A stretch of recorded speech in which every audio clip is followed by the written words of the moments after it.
What's up, Archons? I'm Flightless Pheasant, and we've got about 20 minutes or so before the Gamefound for Shattered Reality goes live.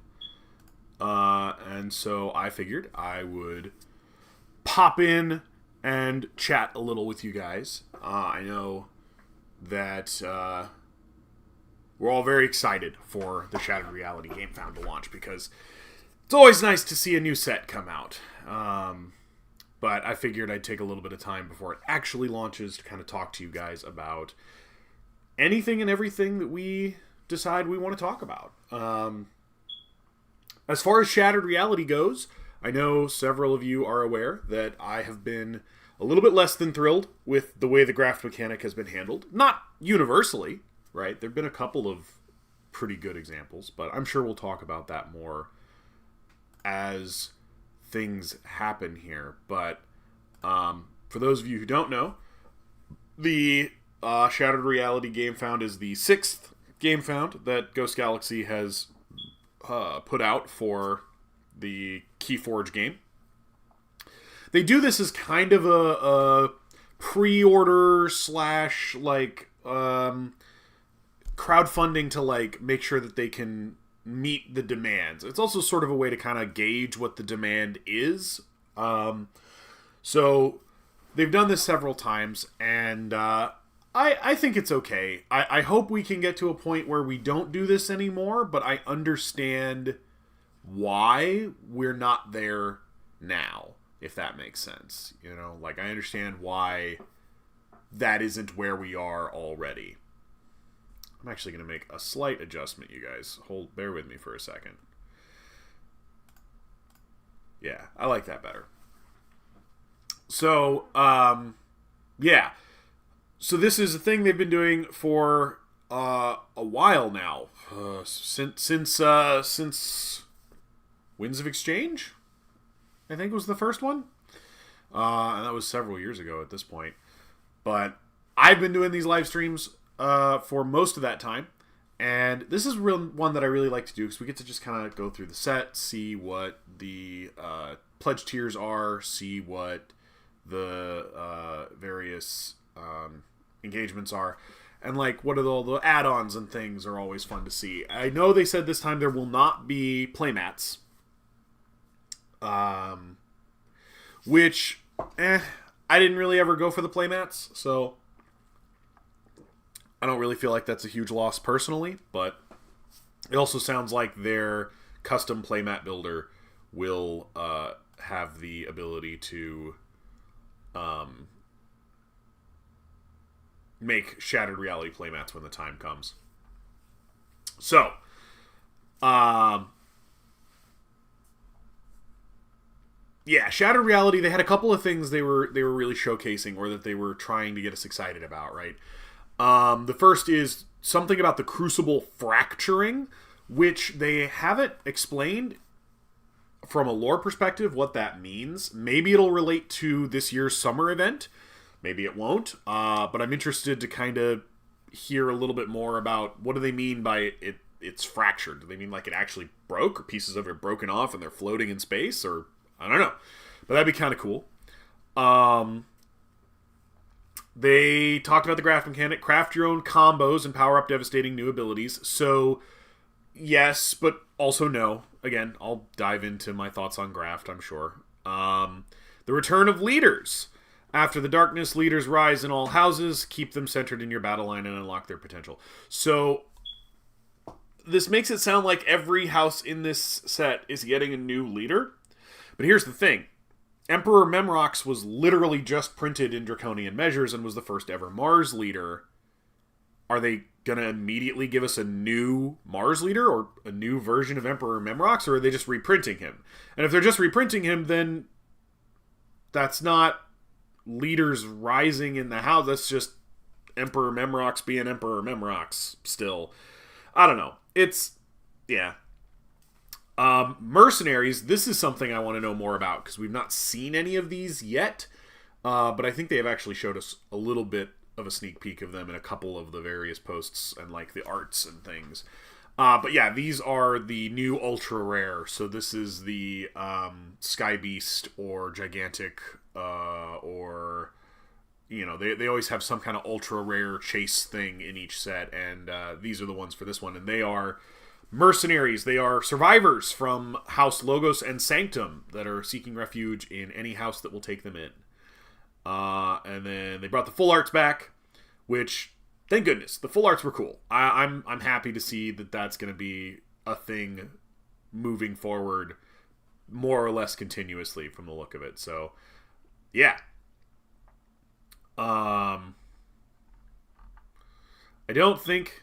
Yeah, there's nothing else, like, super crazy down here, but yeah, we've got, 15 minutes or so before things get going. And I've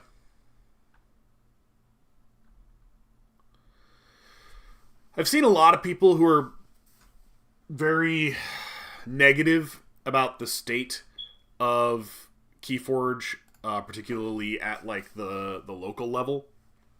And my experience does not match up with most people's description of their own experience. Because my experience has been that I have been growing my local community slowly but surely over the last, 2 years or so. And I'm not going to say that it's like a huge community, but I can get 8 people to show up to an event pretty reliably. And I know there's a lot of communities that can't do that at this point. But that took a lot of time, and it took a lot of effort, and it took a lot of fostering of the community and going to my local LGS to play. For almost a year, I went to my local LGS every single Wednesday and was there for 3 hours, and nobody would play with... I was alone. I sat there with my Keyforge decks. I played Keyforge Solitaire to learn my various decks and how they played against each other.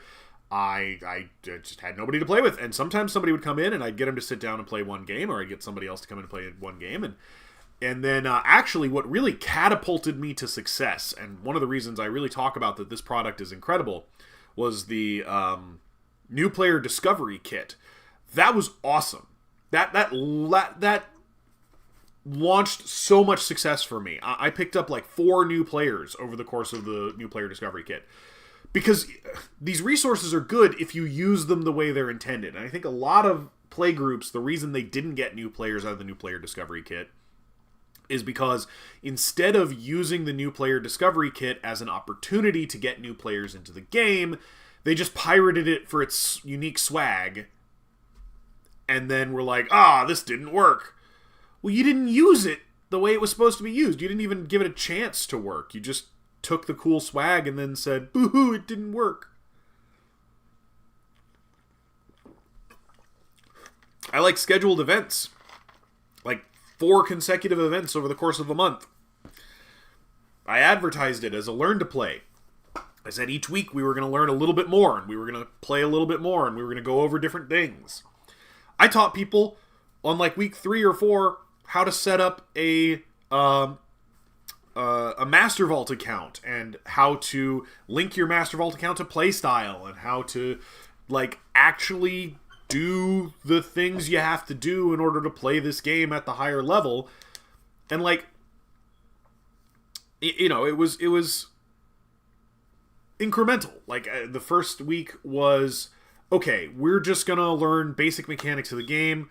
We're gonna play a little bit, but there's no stakes. We're just kind of playing to play. And then, and to learn, and we're going over the rules, and I'm going to pair... What I did is I got my more experienced players, and I paired them with new players, because I had 2 or 3 people that I could, like, drag out for this, because they were like, oh, well, there's swag, then I'll show up. And I get that the old players were like, oh, swag, I'll show up for that. Well, I used that. I said, okay, this is unique swag that you want. If you want this unique swag, here's what you're going to have to do. You're going to have to be willing to be partnered with a new player and help teach that new player how to play. Especially on that first week that was just, okay, I'm going to partner you with an experienced player, and that experienced player is going to help you figure out how to do this. And then for week 2, it was, okay, now we're just going to kind of shuffle everybody up and play. But me and one other guy are going to kind of float so that if you have any questions or anything doesn't make sense, you can ask. And everybody had their own discovery deck at this point, and so they had their own deck that they could play. And then week 3, we were like, okay, here's how you set up a Master Vault account. Here's how you register your decks on the Master Vault. Like all that kind of stuff. And we're going to play some more. And week 4, we're going to do a tournament. And we're going to actually pair everybody up, and we're going to play in rounds, and we're going to play against different opponents. And like, it worked. My experience, it worked. I got new players, and I got new players who were invested, and they won stuff. Like, I had prizes for that last week, and they won things, and they felt good about it. So, you can do this. It is a thing you can do, and it can get people excited, and they can get invested, and they can want to participate. You just have to put in a little bit of work.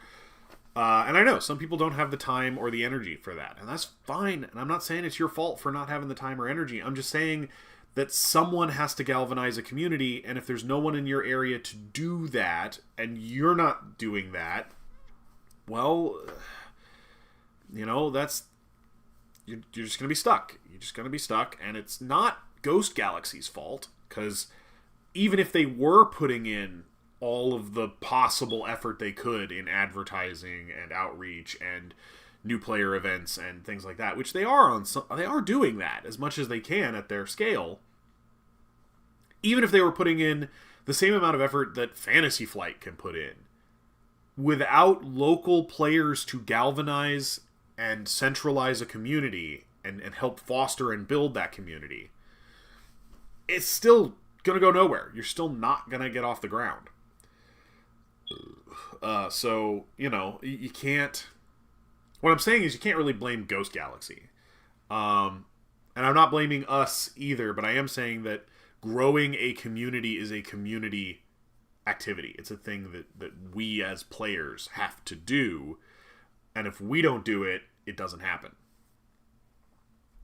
So, anyway, we got a little under 10 minutes, about 8 minutes left before this sucker launches. And as usual, my first goal is going to be to kind of skim through everything, kind of read it, see what it says. Sometimes there's extra spoilers in there, which can be really fun. And yeah, I just want to go through everything with everybody so that we can just all talk about it. And talk about anything else we want in the meantime. So, very casual, very low stakes. Stream intended for today. So yeah, we don't have anything else special to talk about right now, but once this bad boy launches, we'll dive into it. Also, if you haven't been keeping up with the content creator spoilers, take a look. There is a sub article, update number 2, that tells you about all of the content creator spoilers and who did them and when they did them or are going to do them. Jessica Casalato had to move hers to the 27th, so we'll see hers in a few days. And Floxamal is going to put his out in about an hour, so it'll probably be in the middle of this stream, so I won't actually get to look at it until the stream's over, but that's okay. And then Warcast Reforged is tomorrow, but all the other ones have already gone. What's up, Bumpin' Legend? Welcome to the stream. We are preparing for the launch of the Shattered Reality Gamefound. Favorite spoiler so far? Oh man, that's tough. I mean, like, the ones I got to spoil were really cool. I liked Veiled Ichthian a lot. I have to be honest, I really, really liked that card because it felt very reprintable. It felt like something that we might see in Unfathomable going forward, maybe many sets in the future, or something they might like reprint in a side set, or they might reprint in a Vaultmaster, which would be kind of cool. And I always like those cards that have that like really high reprintability. Like, don't get me wrong, set mechanics are cool, but I like the reprintable cards. But I think I think my favorite one so far... Okay, from a lore perspective, I really like the Unbreakable and Unstoppable Jacks, I think. I love those two cards. Like, they feel really cool, and they got this kind of headbutting thing that I really like. But Unstoppable Jax's ability disappoints me because the graft doesn't care about the card that got grafted. Like, every single one of the graft spoilers so far where it's just like, graft a thing, and then that's the end of the sentence, I've always been like, okay, here's a version of that that's not massively stronger, but actually uses the graft, or not uses it, but like cares about it. Like in the case of that one, I was like, okay, what if that instead of saying after fight, graft an enemy creature onto another enemy creature, it said after fight, graft an enemy creature onto another enemy creature. If the grafted creature's power is 5 or higher, exhaust that creature, otherwise enrage it. Like, that's not way more powerful. It's a little better, and I get it, you know, removal's already strong, making it stronger might be too much, but I don't think so. I think you can do it in a way that's not, like, massively overpowered. Oh, no. My favorite spoiler so far... Nope, okay. I like Whirly Brawl. I like Whirly Brawl a lot. I am a huge fan of Whirlpool. Like, Whirlpool's absolutely one of my favorite cards ever. I am questing for a 3 Whirlpool deck because I think 3 copies of Whirlpool is the perfect number of copies of Whirlpool. And so I have been, like, looking for one for a long time, and I saw Whirly Brawl, and I was like, yes! Give me my baby Whirlpool! Give me 4 copies of my baby Whirlpool. Hey, give me 6! Let's go nuts! Like... So, I think Whirly Brawl is actually probably my favorite so far, because, yeah. I like the goofy fun. I like Keyforge when it's being silly, and when it's doing silly things, and, like, that just reminds me so much of one of my favorite silly things Keyforge can do, so. Nope, I think Whirly Brawl is my favorite. Alright, we got about a little under 4 minutes left. I'm excited, you guys. I'm excited. I think Shattered Reality so far is looking like it's gonna be enjoyable, which is what I want out of a set, right? My primary goal is I want it to be enjoyable, and I think Draconian Measures was very enjoyable, particularly in Sealed. Shattered Reality, I don't know how enjoyable in Sealed it's gonna be. One of my concerns with Shattered Reality is... I'm worried it's going to be a little bit like Tokens, where if you're playing Shattered Reality against Shattered Reality, so much of both players' decks is going to end up not getting played. Like, instead of getting played, they're going to get just put underneath something else as part of a graft, that you just kind of don't get to play your deck. Do you know what I mean? Does that make sense? Because that would happen a little bit in... Winds of Exchange with tokens, where, like, sometimes you just make so many tokens that you just don't get to play the cards in your deck, and if you've got a card that's really critical and it's a big part of your combo, then it just never shows up. So I'm kind of worried we're going to have that same problem here, which is why when people keep saying, oh, well, there'll be cards that let you pay off all of your grafts on your other cards for value, I'm like, yeah, if those cards don't get grafted, right? If those cards don't themselves end up getting grafted, then sure, but, like...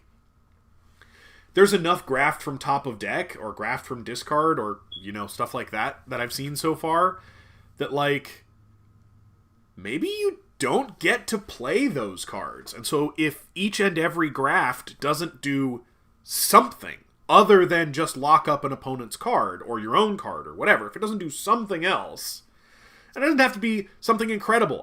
I'm not advocating that everything needs to be an Infomancer. But I am saying... when you graft a thing, that it should matter what got grafted, because this set should be all about decisions. It should all be all about choices. It should be all about the interaction between the grafted card and the card receiving that graft. That should matter at least some of the time for each graft effect. Do you know what I mean? Like, it's possible that the graft effect could be like, oh, well, it just doesn't matter this time because you chose something that doesn't interact with what this card is doing, but it should be a choice. That's at least my opinion, but I've been pretty vocal about that. All right, we got 1 minute left. We are almost there. And then we will get to see what this campaign looks like at launch. We'll go through it. We'll see what specialnesses they've got hiding in there for us. Because sometimes they got 1 or 2 spoilers in just the thing. And we'll check add-ons, and we'll check the first stretch goal, which usually we hit pretty quickly. So we might actually hit the first stretch goal before the stream ends, and we'll talk about it, which should be... Let's see, the first stretch goal should be the reveal of the next set's title. So the one after this one. The one after Shattered Reality. At least I think so, if I remember that right. They've standardized them quite a bit, so they're pretty much the same every time. Alright, 10 seconds left, everybody. And then we'll refresh the page. Fair warning, sometimes it doesn't launch completely on time. So... Alright, here it is. Okay. Shattered Reality. Okay, let's take a look. Welcome to the campaign. Oh, that's super cool. The next chapter of Keyforge tears reality apart. The Crucible will never be the same. You've arrived at the great conjunction of time, space, and possibility, where futures splinter, vaults awaken, and the Crucible bends towards a new age. Keyforge, Shattered Reality is the next great entry in the Keyforge card game and the 11th official set in the Keyforge universe. Heck yeah. Shattered Reality. Welcome to the fracture. Reality is breaking. Across the Crucible, splintered futures tear open into impossible new paths. Ancient vaults stir with long-buried secrets. Broken timelines collide, and at the center of it all stands the Archons, facing a Crucible transformed by uncertainty, opportunity, and chaos. Hell yeah. Keyforge Shattered Reality is the 11th official set in the Keyforge universe, ushering in a fractured new era of discovery, strategy, and surprise for the world's only unique deck game. In this set, every deck opens a doorway into the unknown, and every choice could help mend the fractures or shatter the Crucible beyond repair. Hell yeah. Alright, so this is the same banner that we had before, so we're going to skip over it. Okay, what's new in Shattered Reality? Graft, a new mechanic that lets you reshape the battlefield, neutralize threats, and unlock unexpected combos. Yup. Leaders return. Rally your houses with powerful leaders who guide their followers through the chaos of a shattered Crucible. Nice. Mercenaries. New ultra rare cards from the broken houses of Logos and Sanctum now appear in unexpected houses they once opposed. Yep. Mercenaries, very exciting. A fractured new setting. Explore a Crucible where futures splinter, realities collide, and every deck opens a path into the unknown. Oh, I hope that's actually, like, a thing. I hope that's we can understand and see it and, like, interact with it, touch it, make it real. The decks, I hope that's more than just them saying that. More reveals to come. Discover new cards, house spotlights, mechanics, and surprises as the campaign unfolds. Yes! The house spotlights are always a blast. Alright, Graft. Okay, let's see. Graft, a new Keyforge mechanic. With Graft, you can tuck cards under other cards to neutralize threats, fuel abilities, and create unexpected payoffs. Sometimes the best way to use a card is to make it part of something else. Yeah, and we see the Ancient Dew Stalker, who gets better the more untamed cards you put under. Not better, but eventually she starts reaping for 3, which is nuts. Examples. Oh, look at that! There's a Graft card we haven't seen. Oh, wait, it's not a Graft card, but it is a card we haven't seen. And there's another card we haven't seen. Graft can remove a troublesome card from the field and shut down its ongoing abilities. Yep, so deflect, purge a Brobnar card from discard pile. If you do, graft an enemy creature onto another enemy creature. So, Brain Slug's non-beast neighbors gain invulnerable. Jesus. Okay. I wouldn't touch that thing with your brain. And then they've got it tucked under Elora, 2-power human thief. Look at your opponent's hand. You may put a card on the bottom of their deck. If you do, draw a card. Okay. Alright. I see what they're talking about. It is a way to eliminate a threat. I feel like you could still have had deflect, say, if both cards share a house, destroy the one you grafted onto. Like, I feel like that would have been fine. Then it's 2 removal in 1, but only if they share a house. Then you have to make a choice. Then you have to decide, is it important that I destroy both of them, or can I destroy both of them? Or what's important? The decisions are what I was hoping for with Graft, and it's what we mostly just don't have. Alright, what else we got here? A card is not destroyed when it's grafted, so destroyed abilities do not trigger at that moment. Here we go. Dominic Dime. 2-power Elf Thief. Play. Graft an enemy creature onto Dominic Dime. Destroyed. If it is your turn, put Dominic Dime and each card under it into their owner's hand. Destroyed. If it is your turn, put Dominic Dime and each card under it into their owner's hand. Okay, I see what we're doing there, and at least that kind of interacts with the card underneath it, so I'm not opposed to it. It's weird, it's janky, but at least it kind of cares what you graft to it a little. Some graft cards turn spare cards from your hand, deck, or discard pile into powerful fuel. Yeah, we've seen Ancient Dewstalker. This appears to be a new card, but we can't see enough of it to tell what it is. That's Resonant Orb. We've seen that spoiler before, Talon something or other, and that one we can't see enough of to even tell what it is. Quote from Inca the Spider, though, on the card underneath there. Alright. Keyforge, a unique masterpiece. Keyforge is the innovative card game by Richard Garfield, creator of Magic the Gathering. This is cool. They've changed out which cards are fanned out here, so you can see ones that we didn't see before.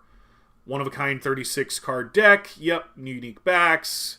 Command creatures and artifacts from houses as powerful as a powerful Archon. Yep. Collect Amber to forge keys for victory. Yep.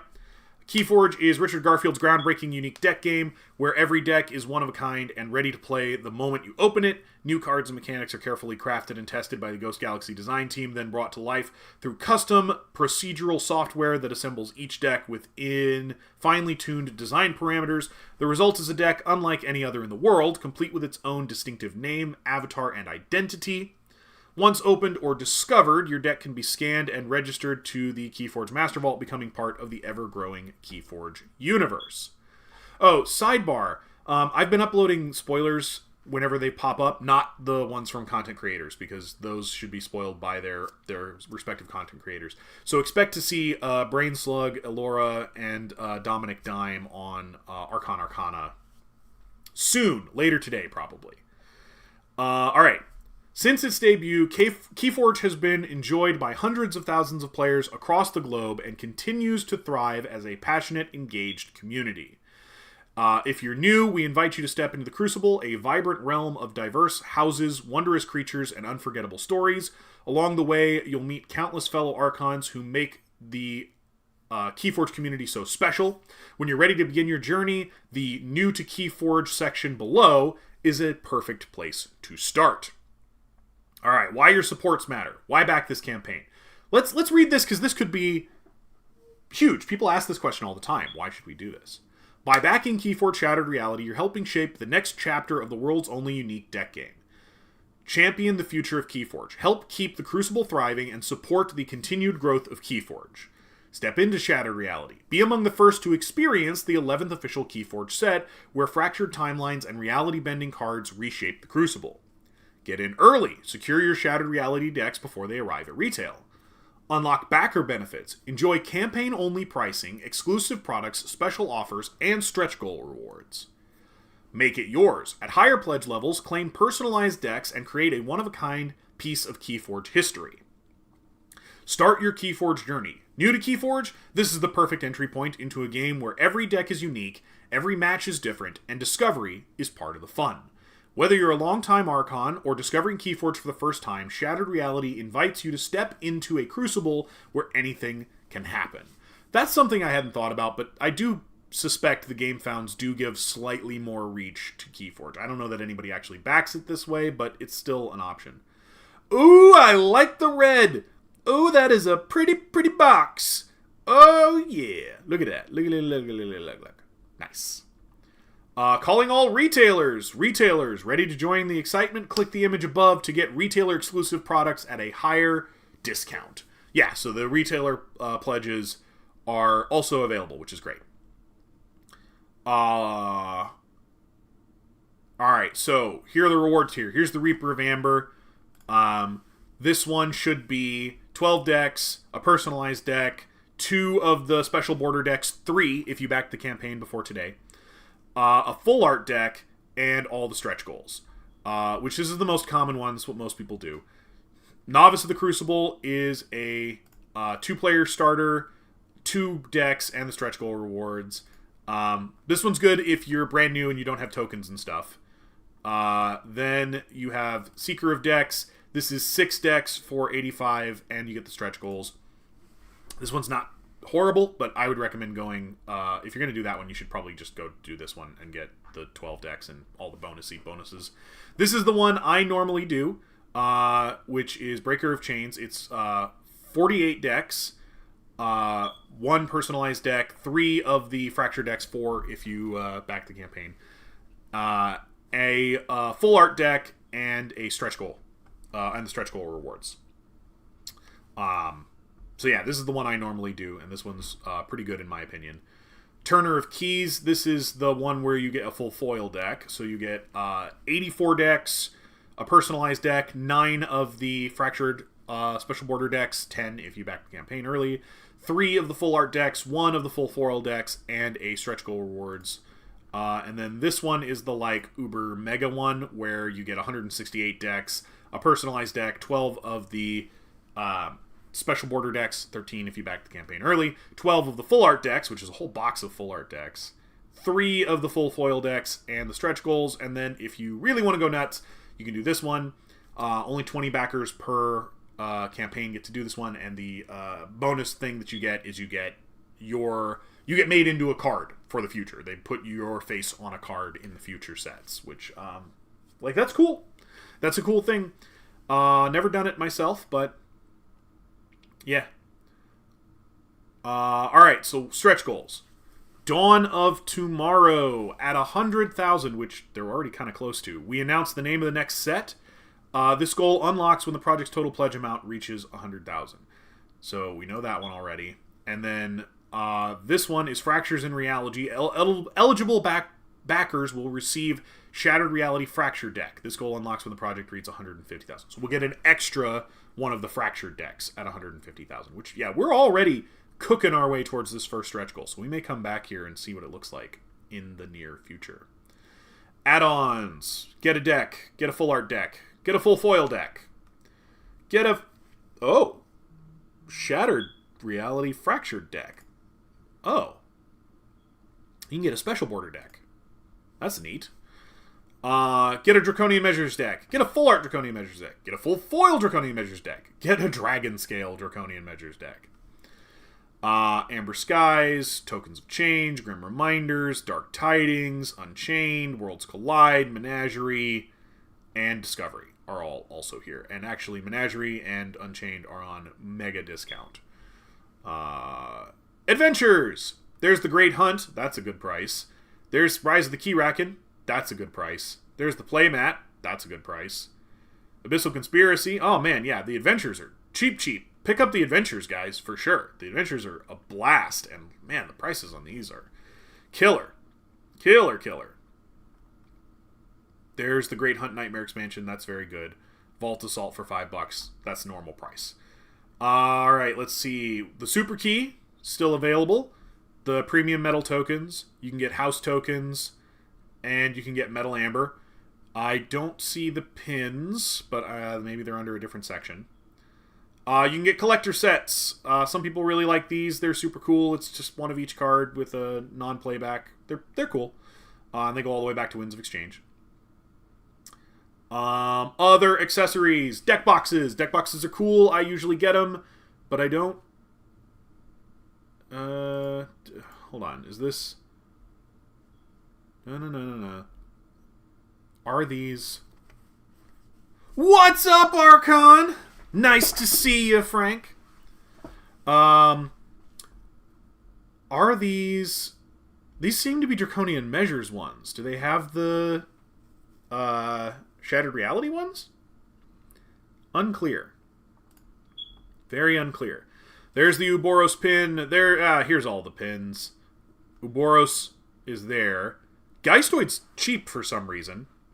Okay, so Ouroboros is full price. Geistoid is cheap, and all the others are cheap. This is a great price for the pins, by the way.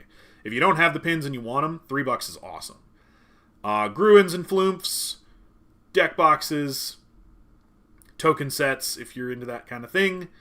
Playmats. So here's the Prophetic Visions, Grim Reminders, Winds of Exchange playmats. They said they would not put the Shattered Reality playmats on here because they have their own playmat creator tool now. So that's where you're going to find those, but not now, just in the future. And that's on the Keyforging website. 2-player starter set. I might pick up a couple of these, honestly, because I kind of need a few. And 1-player starter sets. Again, I might pick up a couple of those as well. Shipping estimates. Pledge pricing does not include the cost of shipping. This goes over the expected cost estimates based on region. Take a look. Check out your region. Figure out how much you're expecting to pay for shipping. Again, these are estimates, so don't take this as a guarantee of what it's going to be. But still worth looking at. Shipping to other countries. If your country is not among the listed above, check the FAQ and reference the section, my country is not listed in the campaign, am I out of luck? Short answer, not necessarily. You very much might be able to get it even if you are in a country not listed above, but it kind of depends which country and where. Prices above is reflective of the quotes we have been given by our freight and logistics provider. However, as freight costs may change over time due to unexpected events, the actual shipping costs may vary from those listed above, of course. Of course. We all know shipping prices have been wildly chaotic lately, so you can't be sure of anything. Campaign pledges and add-on items do not include the cost of taxes or duties, which are in addition to shipping. Information on these costs can be found in the import cost section below. Shipping to the U.S. is handled by Ghost Galaxy directly. International shipping will be handled by regional crowdfunding logistics specialists. Games Quest in the UK, EU, VFI in Asia, VR distribution in Australia and New Zealand, and Pick and Pack in Canada. So they've got their own special distributions. Fulfillment will take place in waves, Asia first, then Europe, then Australia, then Canada, and US backers last. They want to get it to everybody at roughly the same time. We've known this is how this works, so just expect that that's going to be the case. Import costs, state sales tax will be charged in the US. No tax or duties will be collected by the pledge manager. However, shipments may be subject to local duties, taxes, and fees upon entry into Canada. For the UK, there's a VAT of 20%. For the EU, VAT will be charged at the applicable rate. For Norway and Switzerland, no tax or duties will be collected by the pledge manager. However, shipments may be subject to local ones. China, Hong Kong, and Far East, there's a 13% fee that will be charged in the pledge manager to cover taxes, customs duties upon import to the Shanghai hub. No additional import charges will apply, although further local taxes or special fees may be assessed on a country-by-country basis. All pretty standard stuff. Import duties and tariffs, depending on your country's law, you may be responsible for paying additional import duties, tariffs, VATs, and other taxes when your pledge arrives. These charges are not included in your pledge or shipping fees. Customs agents in some countries may hold or delay packages until these fees are paid. Backers are responsible for paying any such costs to their local authorities.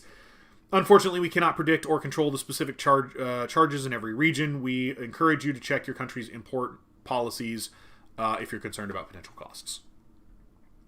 Very straightforward. All products in Draconian Measures Gamefound, Shattered Reality Gamefound, naughty Ghost Galaxy, you copy-pasted, will be produced in English only. Additional languages will be made available through our publishing partners as part of the commercial retail release following sometime after the campaign. Yep, that's pretty standard too. Campaign support and communication. Ghost Galaxy makes every effort to read all comments on the Gamefound pledge page and within campaign updates. While we cannot provide direct replies or clarification to all comment sections, we will ensure that the important questions and concerns are addressed through updates to the campaign FAQ and official campaign article updates. They're usually pretty okay about that. Communication could be better, but it could also be a lot worse.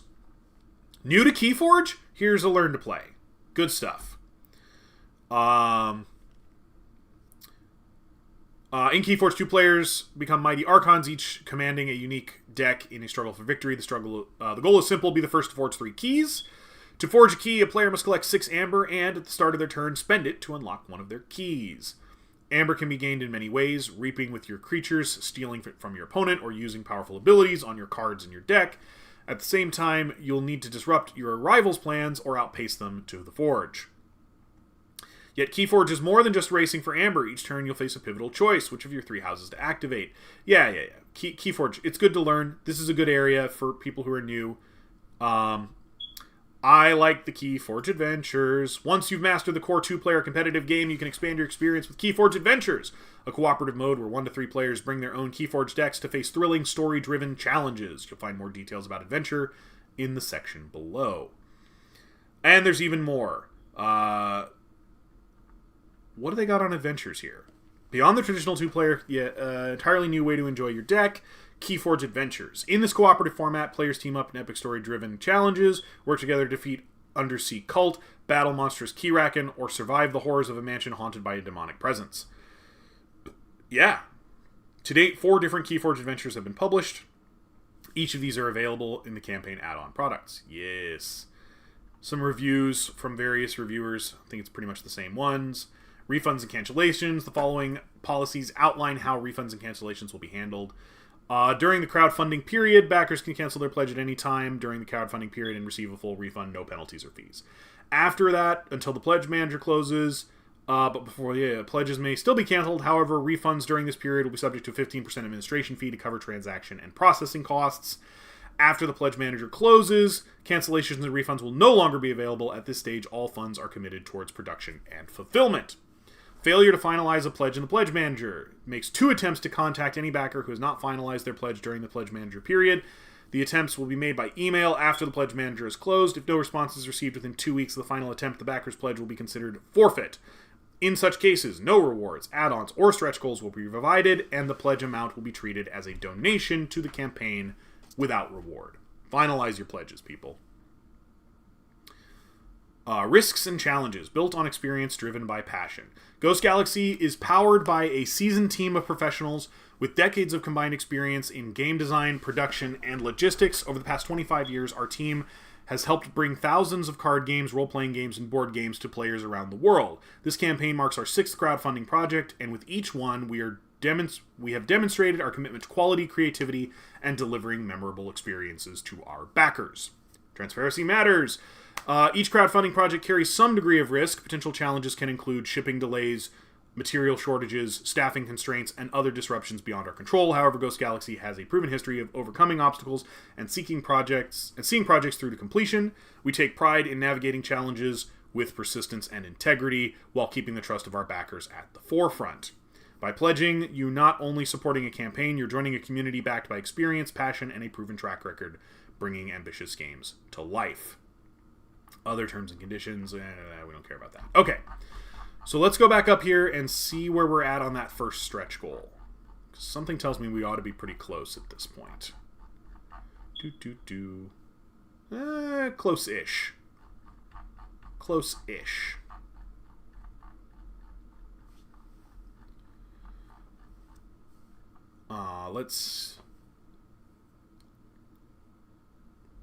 Yeah, let's refresh the page.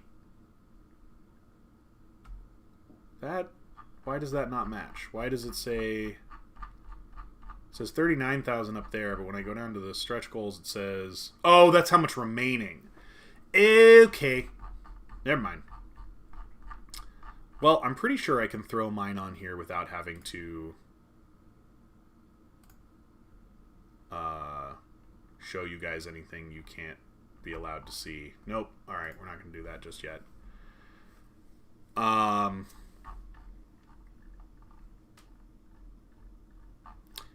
think I'm definitely going to get some add-ons. Okay, guys.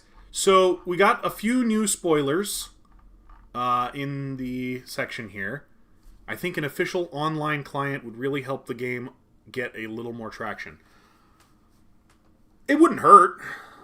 I mean, I'm not against it. It's just a matter of resource allocation, right? Because Ghost Galaxy... it took Ghost Galaxy several years to make... what's it called? Playstyle available for retailers to use. Which it is now, which is super cool. But it speaks to a lack of people with... digital design experience in the team. And I just don't know... I don't know if allocating resources to making a online client when there's so few resources to go around would actually be the right move. I think step one, make sure the game keeps releasing at regular intervals with a high quality of product fidelity, and then worry about other things you might be able to do once that's stable enough that you have the ability to work on other things. I mean, I get where people are coming from wanting an online client, right? Because TCO is absolutely the way that several people play Keyforge. So I understand wanting to double down on that approach. I don't think it's the top priority. I don't think it's the thing that needs that they need to be dedicating a lot of their fairly limited resources to doing. But I don't oppose it if it comes into existence. I actually do want to go back and look at these new spoilers a little more because new spoilers. Brain Slug is interesting. It's a weird sort of protection. It's not taunt. Hey there, got in late. What do you think of the increased funding goal? Oh, is it higher? Hold on, what's the funding goal? Oh yeah, they did raise it to 75,000 as opposed to 50,000. I thought lowering the goals last time was a good idea. I guess they didn't go back to 100,000, so that's something. Yeah, I don't know. I don't think the stretch goals went up. Are the stretch goals? They should still be 100,000 and 150,000. 100,000, 150,000. Oh, they did raise the third and fourth stretch goals. Huh. I don't know. I guess we're not back to pre-draconian measures. Oh, they always did 50k. Okay. We're not back to pre-draconian measures levels of stretch goal, because that was pretty aggressive. It's just now they did 75k. I don't know what that's about. I wonder if the rulebook will mention if graft acquires the ability of the thing being grafted onto it. So, no, it doesn't. Graft, at its core, all graft does is put one card underneath another card. But from a lore perspective and from like a universe perspective, what's supposed to be happening is that cards are like taking properties from other cards. And those properties don't have to be their abilities. Like, it could just be that... Okay, so an example. I've said for a while that Deflect should read, especially since it seems like it's not getting a pip, it should read Purge a Brobnar card from a discard pile. If you do, graft an enemy creature onto another enemy creature, or graft an enemy creature onto another enemy card. If both cards share a house, destroy the card. Like, I think that's a thing that would care. It would now care that, okay, do you want those two things, you want those two cards to share a house so that you can get rid of both of them, and the one you grafted won't get destroyed, so you don't get its destroy effect. I think that's, like, good. I mean, is it better than Deflect? Yes, but Deflect is not great. There's no Amber Pip on it. I probably have to purge one of my own Brobnar cards to use it. And it's just kind of a weird removal. We've got lots of really good removal in Keyforge, and this is not one of them.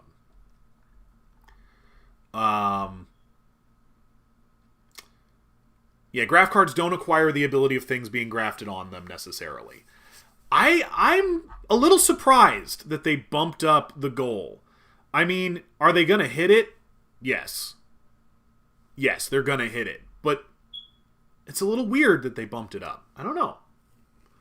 I don't know what that's about. But we still have to get to 100 before we get to know the name of the next set, which that'll be really exciting. I always like trying to keep the stream going until at least we get to know the name of the next set. That's usually one of the things I like to do. The real goal is how much more or less they raise than the previous campaign. Yeah. So, if I remember right, Draconian Measures actually did raise more money than... what was the one before Draconian Measures? Prophetic Visions? Was it Prophetic Visions? If I remember right, and I could be wrong, but I don't think so. I think I double-checked this at the time, that Draconian Measures actually did raise more money.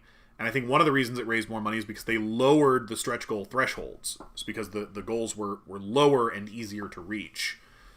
I can actually double-check that. Hold on.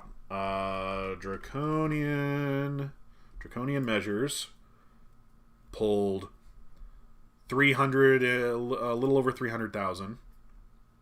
Yep, and Prophetic Visions. Yeah, that's what I thought. I was pretty sure that DM actually did pull more than PV. And I think a big part of that was because the stretch goals got lowered and because they reworked the contents of the pledge tiers. They just reworked what was in them so that you got more decks and less other stuff that wasn't decks. And the prices stayed pretty much the same. I mean, they changed a little bit, but like, you got more decks, and I think more decks did a lot to help motivate people. I know the other thing that helped motivate some people was, and I don't love this, but they made it so that you can't ever get more than one named deck in a pledge. So I know one of the things that increased the number of pledges and the total value they got is that people had to get multiple Reaper of Amber tiered pledges if they wanted to get more than one named deck. So I think the new shinies also helped, like the full art decks and full foils. Oh yeah. Yeah. Amber Skies was 40. Yeah, I know. My point is not that Draconian Measures was earth shattering. My point is not that Draconian Measures was like a wild success. My point is they turned the corner, right? They went from each campaign making less than the one before it to a campaign making more than the one before it. And that's an important corner to turn, right? That's an important moment because it means that you are back to growing instead of shrinking. Are you growing as fast as you shrank? No, but it's still important because it means that you have found a formula for growth, not just a formula for continuation. I hate the named deck thing. The day they let me get 3 decks for $200, I'll get a named one for me and my kids. I don't want to have to spend $450 for 3 named decks. I mean, I didn't mind it.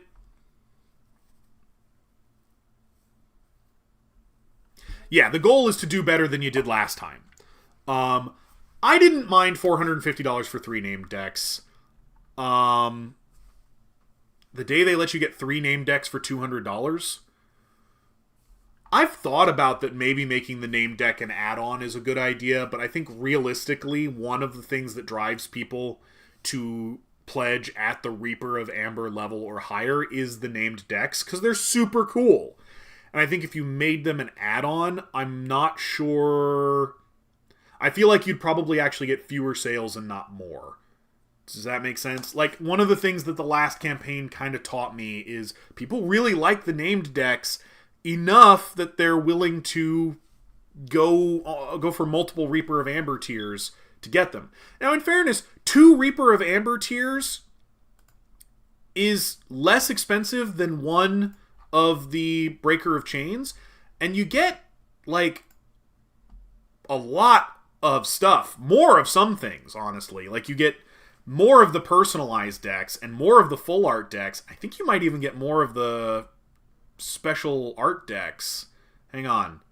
Yeah, you get more of the special border decks. Like, theoretically, getting 2 of the Reaper of Amber is actually kind of better than getting 1 Breaker of Chains. Like, the only real thing you get out of this that you didn't get from there is more decks? But it's more just of the normal decks. I think the full foils for 50 USD should be personalized.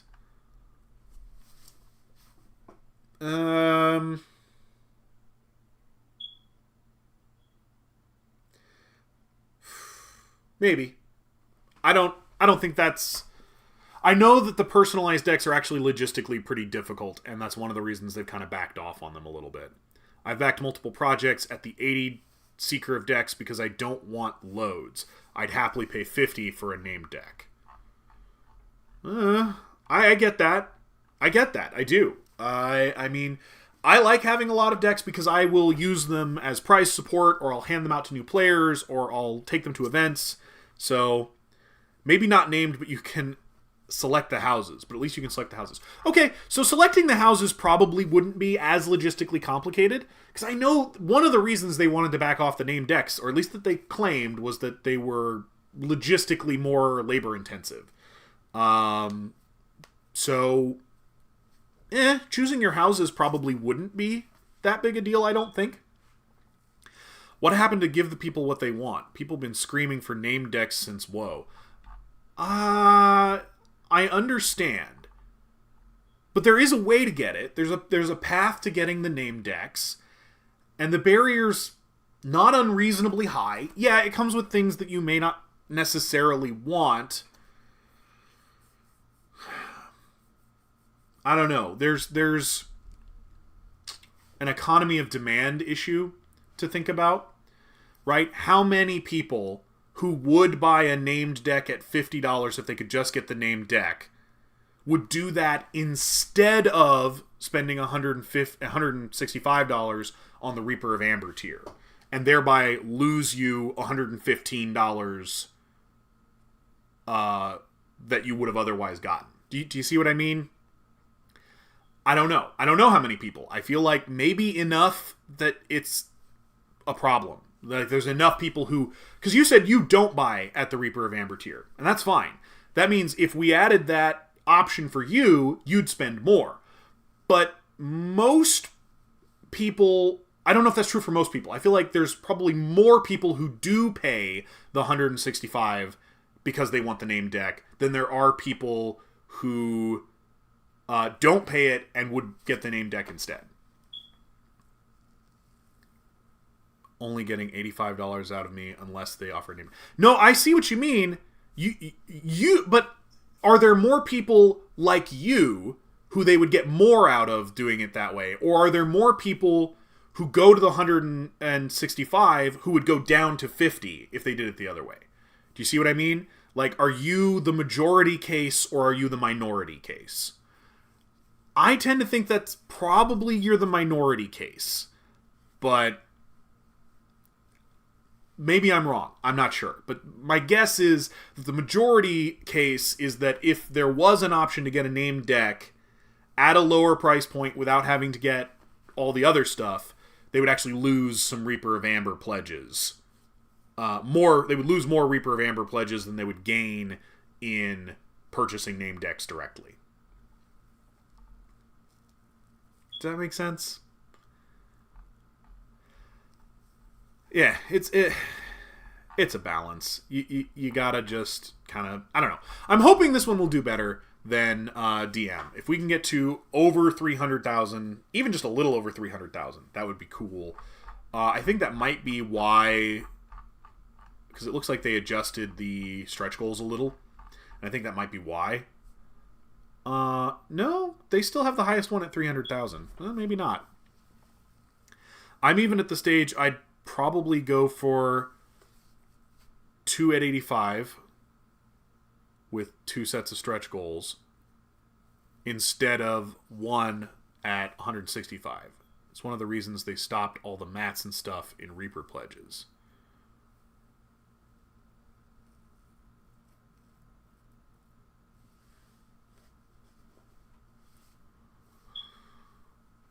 I get what you're saying about am I the minority opinion?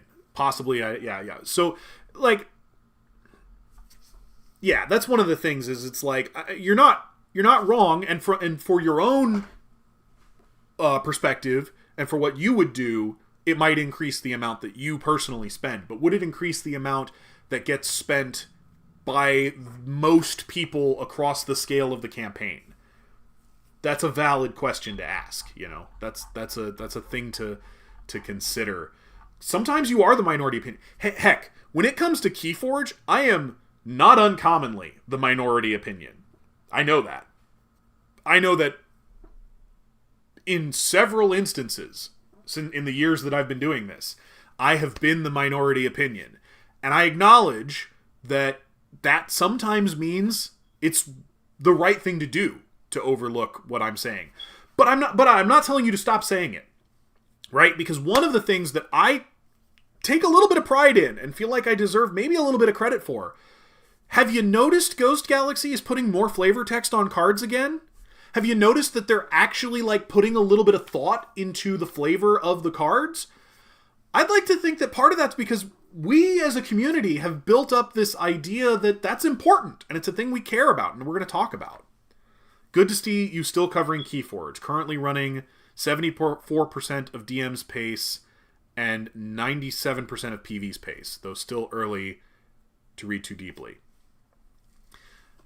Yeah, we're going at an okay place. I'm at the Reaper tier to get the named deck. Interestingly, when the Breaker tier dropped from 3 to 1, put me firmly in the I'll go my LGS for more decks camp. I think that's fine, because I think the LGS releases also need to be important. Again, it's another thing we have to balance. If they had a more economical way to snag named decks, I'd probably be in that majority. They'd lose money for me. Yeah, that's what I expect would be the case. And I don't blame them for trying to maximize maximize the income.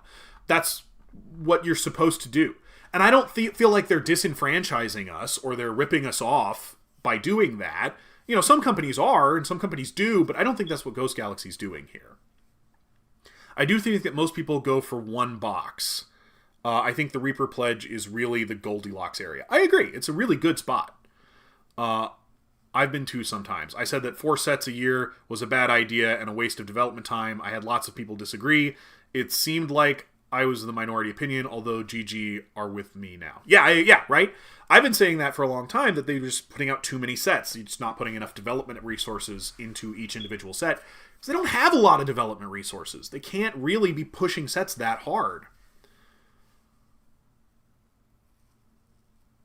Yeah, it's the featured tier for a reason. Absolutely.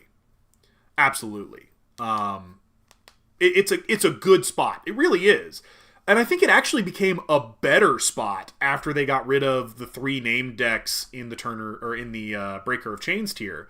Because now, like I was talking about, getting 2 Reaper of Amber tiers is kind of better than a Breaker of Chains in several ways. Like, you actually get more of almost everything except just the basic decks, right? You get more of the special border decks, you get more full art decks, you get more personalized decks, you get more stretch goals. Like, the only thing you don't get more of if you get 2 of the Reaper of Amber level is you don't get more basic decks. Which, honestly, I mean, I might be convincing myself to get 2 of the Reaper of Amber at this point. I'm not sure. But it's a really good spot, and I think the price is good, and I think the contents are good. Like, I do think if they split off the named deck and you could get it as an add-on, they probably would actually see fewer returns in the Gamefound. They would actually probably get less money overall. Although, add-ons are always good, and the add-ons in this campaign are not bad. Same price for the full art and full foil as last time. Both definitely worth looking at. You can get a special border deck if you want. You can get all that same stuff from the last set.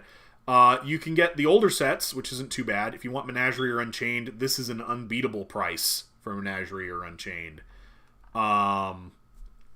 A few people aren't backing the Gamefound for the basic decks. We're doing it for add-ons. I'd like to be able to buy some decks locally, but I don't because I'm only ever going to buy X amount decks. I understand that. That's fair. I've worked really hard to build up a community at my local LGS, and I foster that other people buy there for at least some of their stuff, and I buy usually a box from my LGS in addition to whatever I get at the Gamefound, but I'm in a position where I can do that, and I get that not everybody is. The add-on price for the adventures is killer. If you haven't played the adventures, do. They're great. I love them. I want them to make more of the adventures, and I feel like buying the old adventures is one of the ways we can tell them that this is a super cool product. Please keep making this product and make new ones for us. And this is a killer price. I particularly recommend the Great Hunt and Abyssal Conspiracy. Those two are both really, really good. Rise of the Keyraken is fun, but it's kind of just a straight beat 'em up. It's not super complicated. And then I don't like Fall of House Gormengeist. I think it's too complicated. I've only beaten it twice, and both times I cheated. One time I cheated on accident, and one time I cheated on purpose, and that's the only way I've ever been able to beat it. I can't beat it legitimately. It's just too freaking hard. And I can't believe they came out with a nightmare mode for that. My communities are gone. Looking at 2-hour-ish journey for anything. I like the adventures. Got them all. Even made a video of playing Keyraken. Yeah, Keyraken's awesome. I like Rise of the Keyraken. I also did one of those, actually. I did when I got 100 subs, I did Rise of the Keyraken with 2 of my buddies. And I gave the Keyraken 100 health, because he's supposed to have 90. And we were like, nah, we're going to go to 100. Did they have a bundle before? That's possible. I don't remember it, but they very much could have. Even without a bundle, you're still able to get the adventure and the mat for like a little more than the mat itself normally goes for. Like that's not bad. I think I did Horseman versus Keyraken. Horseman sounds like it could actually handle Keyraken pretty well, because this is straight beat 'em up. You just gotta punch him till he's dead. And if you've got a good punchy deck. There was a bundle in DM for 40. Oh, this is a little more than 40, I'll admit. But it's not a lot more than 40. Again, this is why you don't skip on the add-ons. When there's a good deal in the add-ons, get it. Get it when it's good, because it may not be that good next time. Like, that's just how it is. Get Vault Assault if you don't have it. If you don't have it, get it. It's good. It's like $5. Totally worth it. Get it. Oh, if you're going to do Great Hunt, I do recommend the Nightmare Edition. Not because it's better if you make it harder, but because it adds more Sky Beasts to the Sky Beast deck, and you can make the game last longer, which is a big deal. Because if you're playing with 3 players, the game ends before you can even really kind of get your feet underneath you, unless you have the extra Sky Beast stuff. Scally Caper likes jumping across the board and killing a tentacle every turn. Yeah, that's the other thing, is the Keyraken didn't have a lot of counterplay for like treachery and stuff like that. These are cool, but kind of expensive. The house tokens are... I prefer the pins. But if you like the house tokens, this is a good price for them. Pins. I love the pins, and as add-ons, they are so cheap. You have to buy them for like $8 normally. They're $3 as add-ons. That's awesome. Like, if you don't have a full pin collection and you want a full pin collection, this is the way to get a full pin collection. I like the storage boxes, but these look like they're Draconian Measures storage boxes, and I want the Shattered Reality ones, and it's unclear to me if I will get the Shattered Reality ones, or if this will be the Draconian Measures ones. I can see me getting the last pins I need. Yeah, this is the way to get them. Honest to goodness, as add-ons, is the way to get the pins, because they are so cheap as add-ons compared to what they normally are. Because they normally go for like $8, which is a lot. If they ever do a retail draft pack, adding Vault Assault to it converts Keyforge to a full-on board game. Oh no! That sounds fun. Awful fun. I would do it. But like, I don't know. I felt my heart like skip a beat. I was like, ugh. The playmats are pretty cheap if you're into playmats. I need to get some more 2-player starter kits and 1-player starter kits, and this is an okay way to do it. So I think I'm probably going to end up adding a couple of those because I need to get some. In fact, let's see. I don't need any of this. I don't need any of that. I do need some 1-player starters. Let's get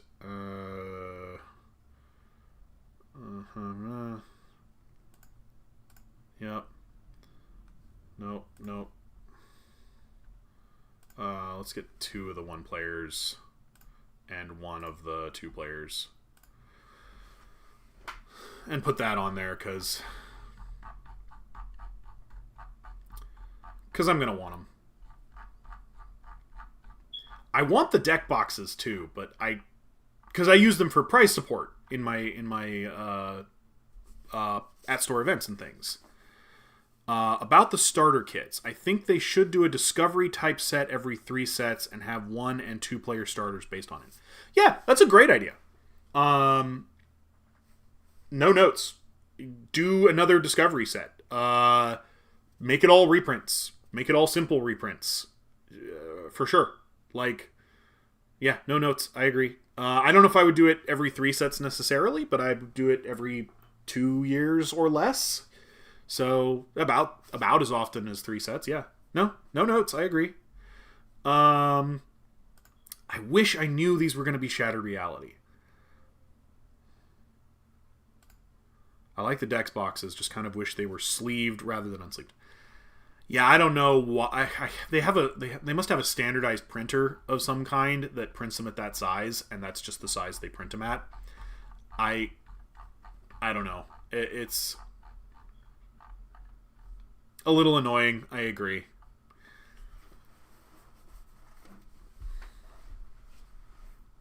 Yeah, I think our pace is slower this time, but we've passed what would normally have been the funded level at 50,000, so we're cooking along.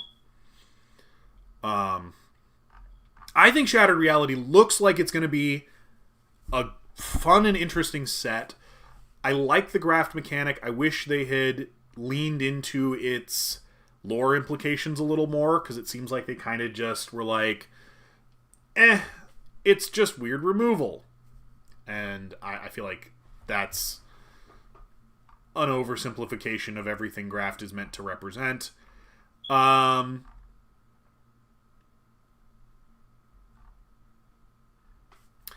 minutes slower than PV. Okay, well, not an excellent sign, but dragons sell.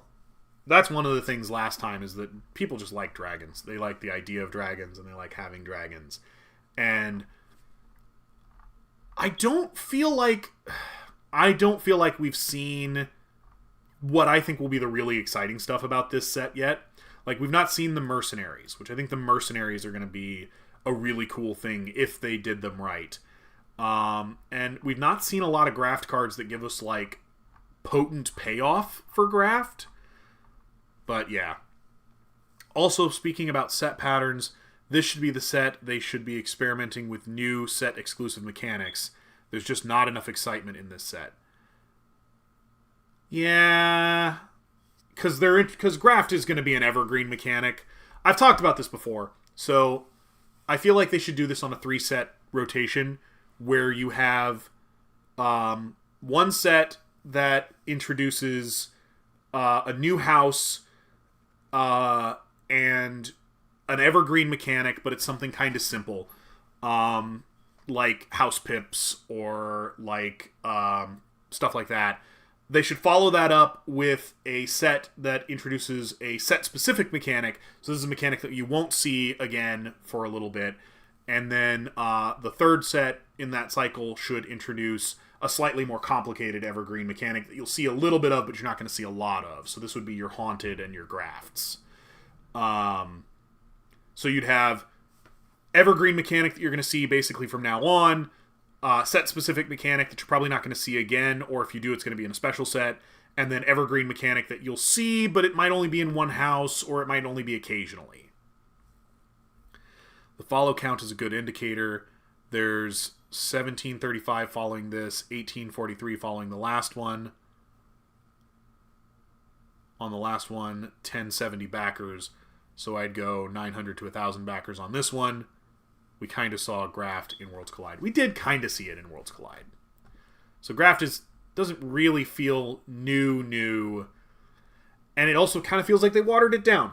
So I guess I'm not too shocked that the response is a little tepid. The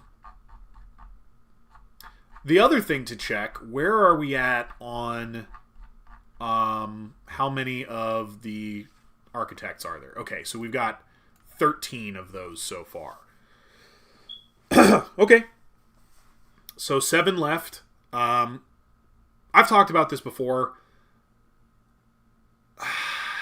I'm not a huge fan of the architect tier, but followers do tick up slowly throughout the campaign per prior campaigns. Yes.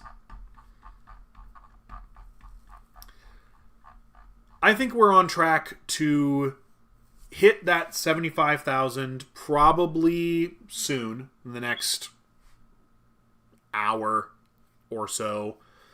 Are we going to hit the 100,000? Maybe. Maybe not. It'll kind of depend. If we keep this pace, I want to stick around and keep the stream going until we hit that first stretch goal. Because I like getting to talk about the next set and get to theorize a little bit about what we might get and what the sort of themes might be for whatever set comes next. But at some point I gotta eat. And also there's other spoilers that I want to look at and other things I want to do. Wasn't there a pledge tier just for add-ons? I don't think so. I think maybe. I don't think so. If I was a little richer, I might get put on a card.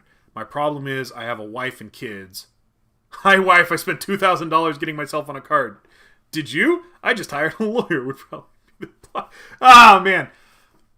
I totally... I'm in a position where I could do it, but like... Okay, so here's my problem with Architect of the Crucible as a fundraising approach.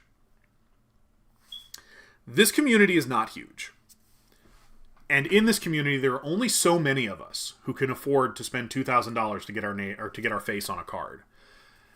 And I think we are quickly approaching a point where everyone who can afford to do it has already done it at least once. And so the question is, do those people start doing it again? It feels like this is not a sustainable long-term way to do this. I really think they should start focusing on retail support. The largest pledge should be Turner. In place of other pledges, maybe they could do add-ons that can help with community OP, like the summer specials.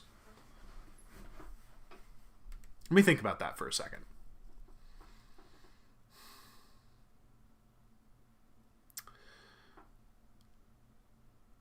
I'm going to go with I disagree. And here's why. Man, you kind of need some of those higher tier pledges, and you need some people who take them. But then again, add-ons that help with community organized play. Well, they've got some of those already, and they don't get used very much. Like, the house tokens are okay for prize support. The metal keys, the super keys, metal amber if you're really bougie. Like, here's a good idea. There's another card game with unique decks. They offer a prize for major champs. Having your face put on a card, that could be a good use of that ability. So they do that already for Worlds. If you win Worlds, you get to put your face on a card, which I think is great. Like, for Worlds champs, awesome. That's super cool. I bought the summer specials for my LGS and plays it occasionally as some sort of weird Keyforge variants. Okay. So you're saying they should have add-ons that are like the Darkness pack or Mars Civil War packs. Is that what you're saying? that they should have like previous summer event stuff on the Gamefound as add-ons. I think I can agree with that. Although I think those were pretty limited print runs, so I don't know how many they have just lying around. But I think I can agree with that. I mean, you could probably do the Darkness one at like $5, and the Martian Civil War ones would have to be a little more expensive, probably 10 or 15. But if that's what you're trying to say, then I think that's an option, and it could be a pretty good one, yeah.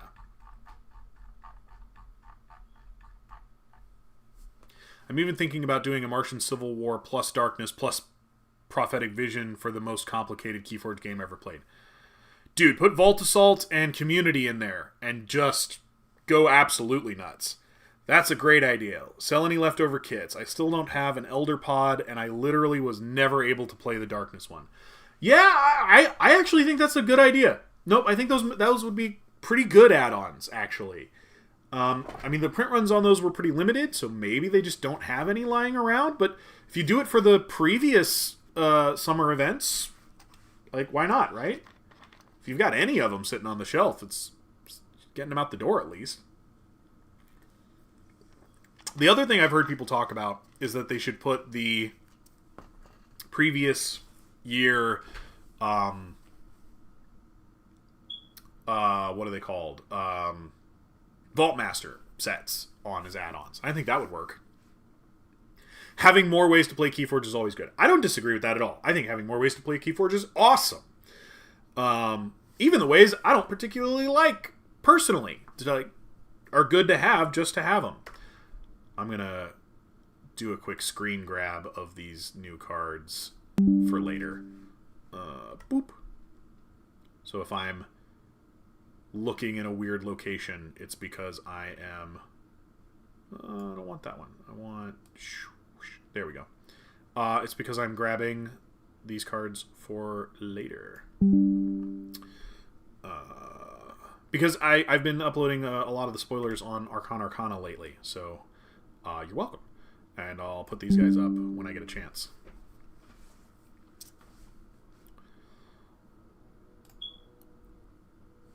Unpopular opinion, I do like Reversal. I don't dislike Reversal. I've played a little bit of Reversal. It's fine. I don't really have a strong opinion on it, honestly. That's actually... I don't have a strong opinion on a lot of the alternative Keyforge formats.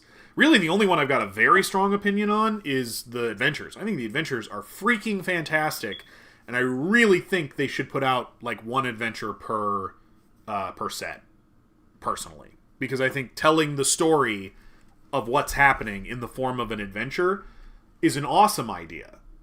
I realize it would take more development time, and that they're already strapped for development time, but...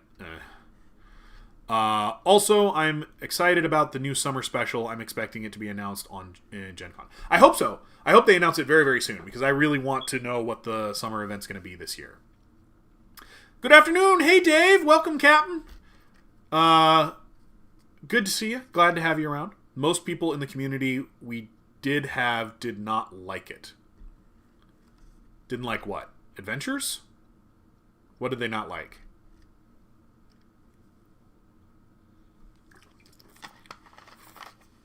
Most people in the community we did not like it. Yeah, what did they not like? Reversal. Oh! That's fair. I totally understand. It's a special kind of thing that you gotta kind of be in the right mood for. Apologize, guys. I'm a little bit hungry, and I got some snacks with me, so I'm going to snack a little bit. Because I gotta eat, and I expected to be here for a little while. And I prepared this time. I have water, and I have a little bit of soda, and I've got some food. So I'll try not to be gross.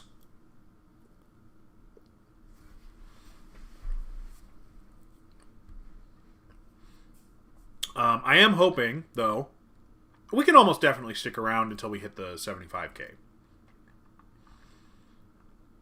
And we can hopefully stick around until we hit that first stretch goal. Because I like ending on that first stretch goal.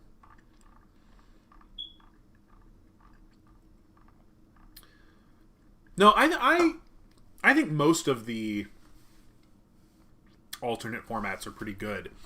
Like, even the ones I don't really want to engage with aren't bad. Like, I talked to Marcus about Draft after Portland.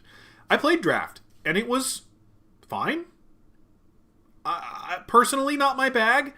Like, one of the reasons I play Keyforge is to get away from drafting, because I just don't really like it. It's just not a thing I enjoy in card games. Partly because I have some very specific bad experiences in the past with drafting, but partly just because it's not what I want to do, you know? I also missed the books. Shame I don't think we're going to get any more. I need to pick up the jigsaw puzzle before it disappears forever. Yeah. So, last year at KFC, I asked them about any plans for new books or partnerships or role-playing games or things like that. And their answer was, if you know someone who's interested in doing those things, reach out to us. I'd love to see a Keyforge adventure campaign, something that goes for more than one game. I want the adventures to be like the Arkham horror card game, that there's tons of campaigns, scenarios, and options. That sounds awesome. I love that idea, and I guarantee you Ghost Galaxy does not have the manpower to make it a reality. But I love where your head's at.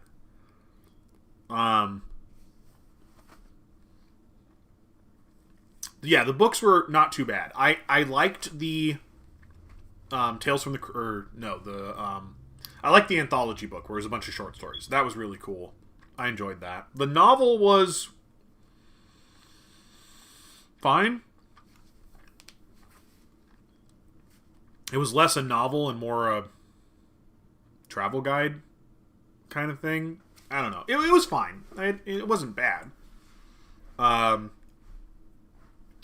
love the campaign book. The campaign book is absolutely one of my favorite things ever. The roleplay book.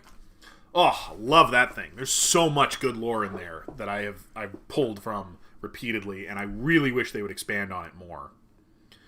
Because there's so much good stuff in there.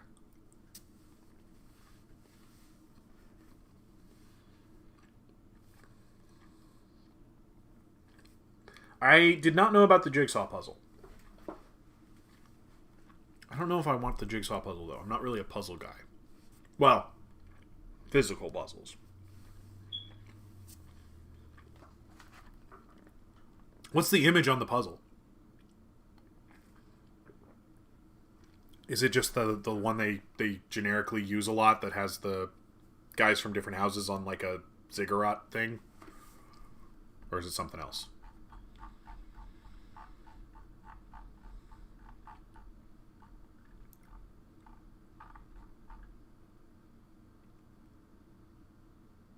Yeah, okay. So it's the generic one they put on the front where they're like all piled on a ziggurat.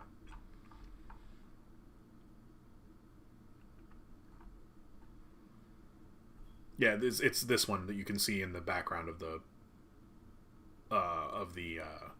two-player starter kit. Hang on, we'll scroll down here and we'll get a better look.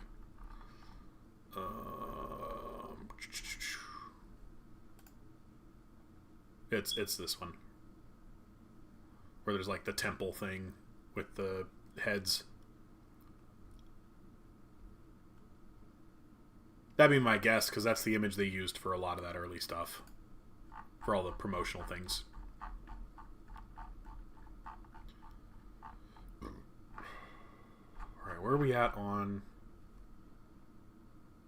Okay, we're plugging along. Yeah, we're at about 60k. We'll hit 75 for sure, and we'll see if we hit 100.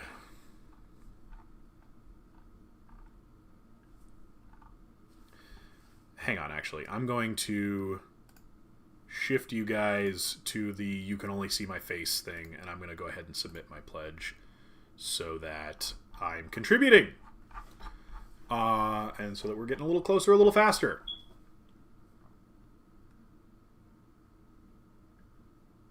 Got it. Got it. I am going to go ahead and get a box of the deck boxes, because either... I get to choose the set. I can choose the set. Perfect. And it includes Shattered Reality. Excellent. Okay. Yep. Mm-hmm. And that. Yes. Yep. Uh-huh.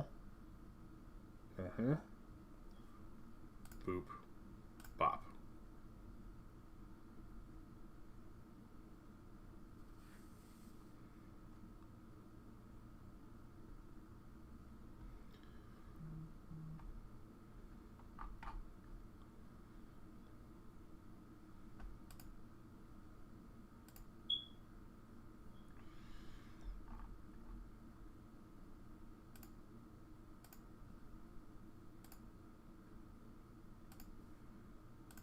Okay.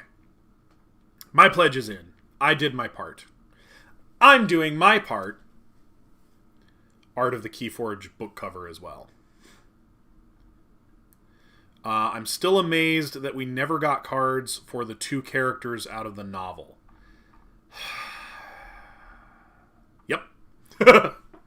We probably won't at this point. That could be a licensing issue, though, because sometimes when it comes to novels set in licensed settings, the characters in the novels are separately licensed from the setting, and so they could be the property of the author, not the property of the IP. Does that make sense? Do we follow that? Sometimes I say things and I'm not sure that they make sense. Yeah, I agree. They made a lot of sense for Logos, and Logos is gone, so... Even if there isn't a licensing issue, I think probably just not going to get cards for them. Which is a bummer. Because that would have been cool. It would have been a good tie-in. Make the lore feel a little more tangible. Nope.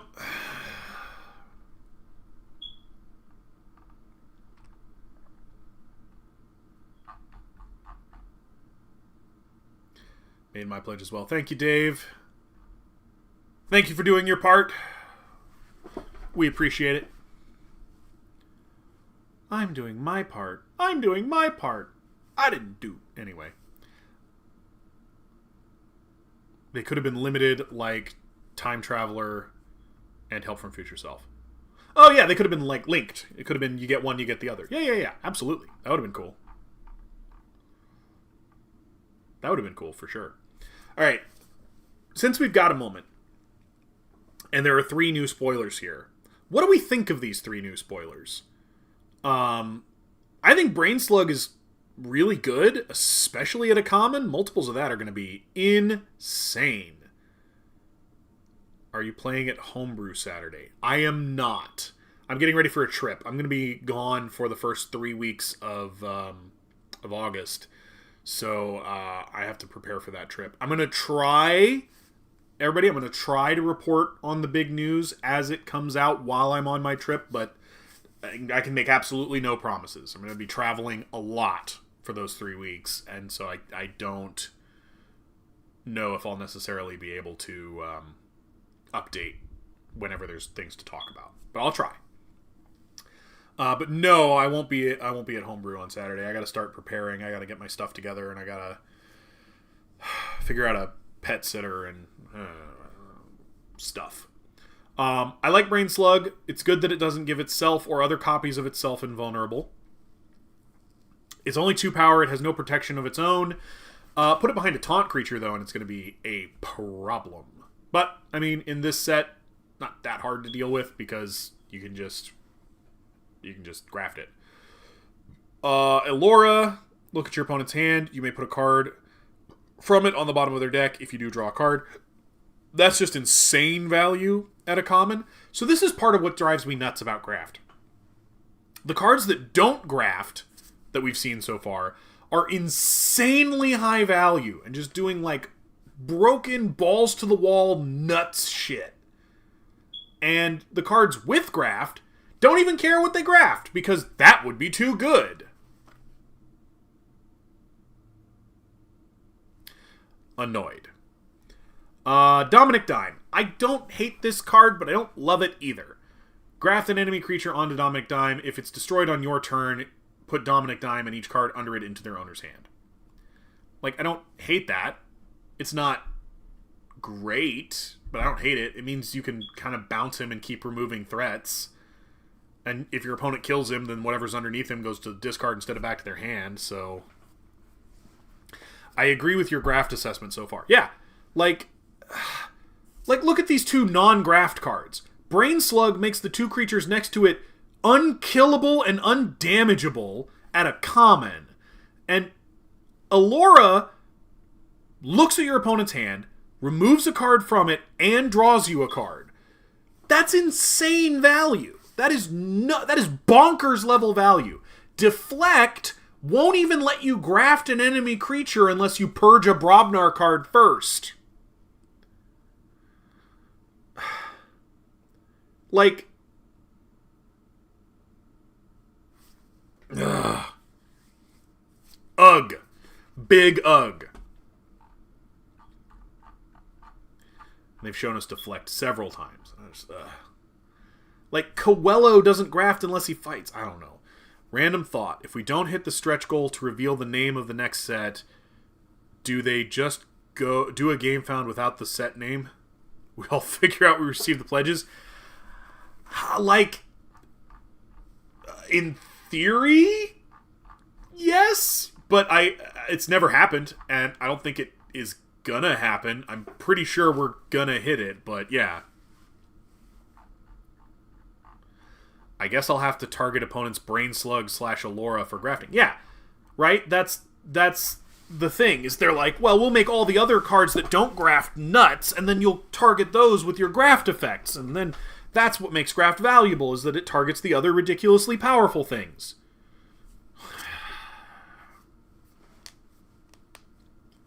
Not what I want, right? And, like, I want graft to care. Serious, honest to goodness. Deflect, I really feel like it just needs one more line where it's like, if those two cards share a house, destroy that card. Destroy that card, and then it'll blow them both up. I think that's not too powerful. If I don't get an Amber out of it, and I have to purge a Brobnar card, like, I can't see this campaign not hitting 150. Oh yeah, it for sure will. It for sure will. If we'll hit 300 is a bit more of a question mark. I suspect we probably will hit 300, just not today. But I think we will hit 150 for sure.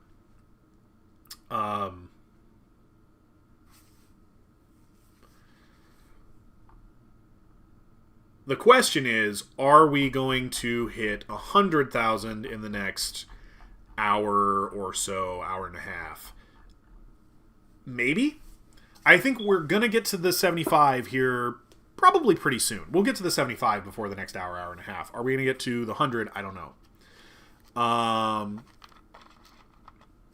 Yeah. I don't know yet. We'll see.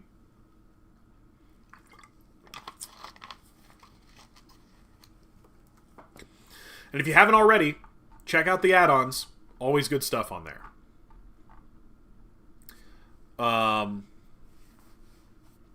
Like, if we look at some of the other spoilers, I'm not going to go to the content creator spoilers for specific content creators. If you want to see those, you got to go to their page. Well, we might talk about them, but... Oh, shoot! I missed this update. This is the We're Live update. If you get the... Okay, so there's the custom deck form, which is important. My question... DM took 2.5 hours to reach 100... and we're running about 70% of its pace. So it might be like 3 hours. My question is, how much is not enough to make it worth developing another set? Because there must be an answer to that question. I'm sure there is. I think the 250 that Prophetic Visions hit was close to that not worth it number. And they're nervous about it. Once again, I really think they should have just stuck with putting cards face down and maybe calling it consume.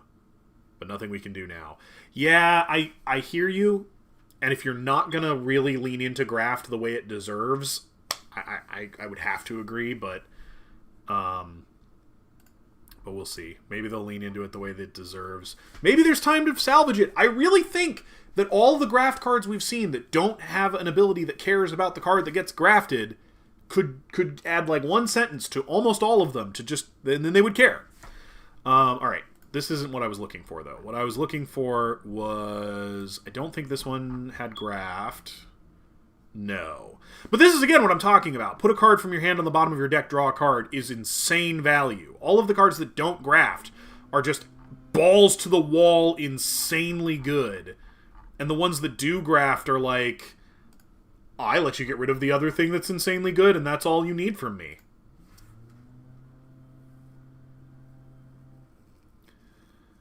I think we'll hit the stretch goal. I just was thinking, what happens if they never reveal the next set name? I really don't know. I think I got that question last time we did one of these. I'm not sure. I believe there was a Q&A on a KFC in the past, and they said that the real goal is 300,000. Yeah, I think that's probably correct. Okay, Grave Glimpses. Grave Glimpses, in my opinion, should read, after Reap, graft the top card of your opponent's discard pile onto Grave Glimpses. For each card type under Grave Glimpses, you may discard a card. Now you care about which cards get grafted underneath him. And it won't change him very much because, let's be perfectly honest, you're only going to get to Reap with him like 2 or 3 times max. I hope that they tell us if a set ends up being the last set. While it would be a downer, I'm not sure it would negatively impact sales. It might even increase them. Yeah, that'd be sad, but I agree. And what does DM UC Common Strength mean for playing DM against non-DM sets that don't graft?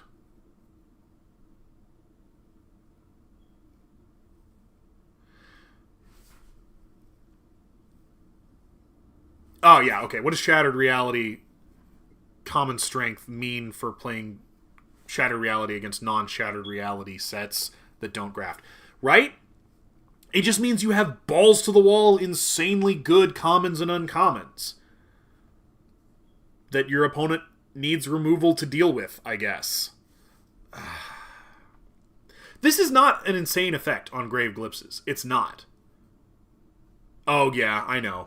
It takes a second every time there's a new set. I always have to just reformat my brain. This is not an insanely good effect. It isn't. It's okay. It's not insanely good. The other thing you could do with this one is you could say, for each house under Grave Glimpses, you may discard a card. Both of those are perfectly fine. Now it cares about what's underneath it. It's not any more powerful, because let's be honest, it was never going to let you do more than 2 or 3 at a time at most. Like... yeah. And then the other one is Coelho. Graft an enemy card from play onto Coelho. For each card under Coelho, capture 1. I think you could change that to for each card type under Coelho, because you can get all card types except actions. Although his should be house, because he can get all 3 houses pretty easily. So graft an enemy card from play onto Coelho. For each house on cards under Coelho, capture 1, and then the Grave Glimpses could be for each card type, whatever he does, discard a card or something. Like, the cards that actually graft, by and large, are fairly unimpressive. And there is a specific spoiler from one of the creators that I really, really, really want to talk about, and I will talk about it a little bit, I guess. But if you want to look at it, you're gonna have to go check out.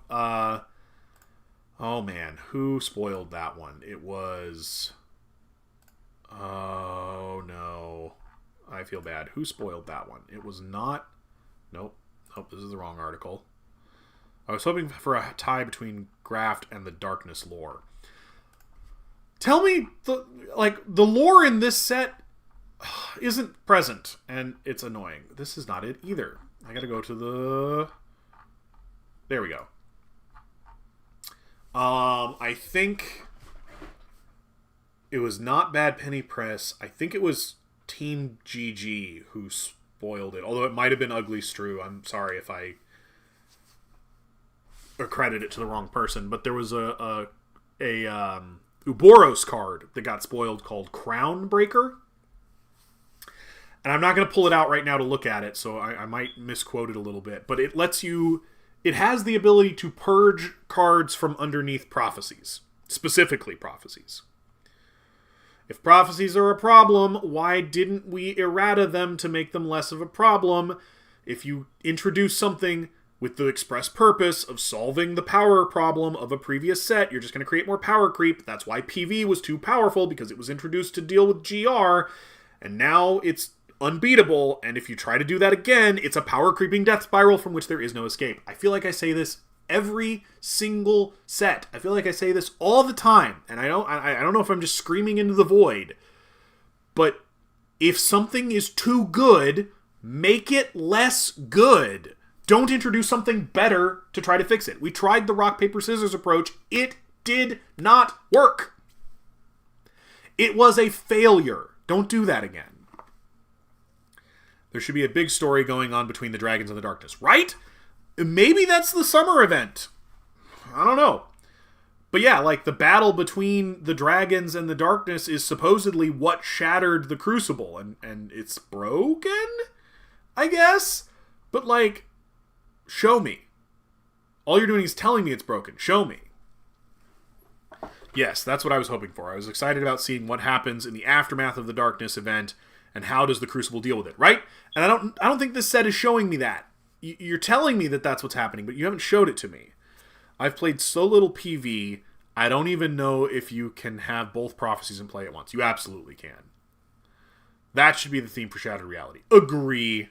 Welcome, it's a pseudonym. We are talking about how Shattered Reality should be about the fallout of the battle between Uboros and the Darkness, and how... I don't really see that on any of the cards we've seen so far. It doesn't feel like the fallout from that battle is what's going on here. It feels like it's sort of a footnote, but not even really a footnote, just kind of an afterthought, sort of. Yeah. I want to know the lore of what's happening here, and you've got like one paragraph that you've posted a few different places. This one. But none of the cards are telling that story. You're just printing a lore blurb, and that's enough. Yeah, I think that's what we all thought this was going to be. Right, it's even called Shattered Reality. But where's the Shattered Reality? I don't see it. Where's the creature falling into a void of darkness? Right? In the spoilers that they sent out... hang on one second. In the spoilers that they sent out with Draconian Measures, there was one that looked like maybe it was going to tie to the darkness. Crucible Rift. So Crucible Rift is one of the cards that got sent out. Hey, I just realized this might be the first set that there's no lore blurb that you can read out in your fancy voice. No, there is. I did read it. Hold on. Okay. Reality is breaking. Across the Crucible, splintered futures tear open into impossible new paths. Ancient vaults stir with long-buried secrets. Broken timelines collide, and at the center of it all stand the Archons, facing a Crucible transformed by uncertainty, opportunity, and chaos. That's it. But they've given us that one before. We got that lore blurb when they announced Shattered Reality a while ago. And, like, it's a good blurb, but it doesn't relate to any of the cards we've seen. Where's the Fractured Reality? Broken Timelines would be a good set name. I don't disagree. No, so one of the spoilers we got when they... lore voice. Quite small compared to previous. Yeah, it's short. It's really short. I don't know. I love the lore blurbs. I wish they put a little more effort into them. I don't know. But no, one of the cards they sent out with draconian measures is called Crucible Rift. It was a one of the early spoilers, and it is it shows this like inky blackness making its way out of a giant crack in the floor of the Crucible. It's uploaded on Arcana, so you can pop over there, take a look at it if you're on a computer or a phone or whatever, and you have the opportunity to pop over and take a look. But it looks like it might relate to the darkness, and it looks like it shows the Crucible kind of cracking or fracturing, which feels like what this whole set should be about, and somehow just kind of isn't, or at least, as far as I can determine, not really what the set's about. Yeah.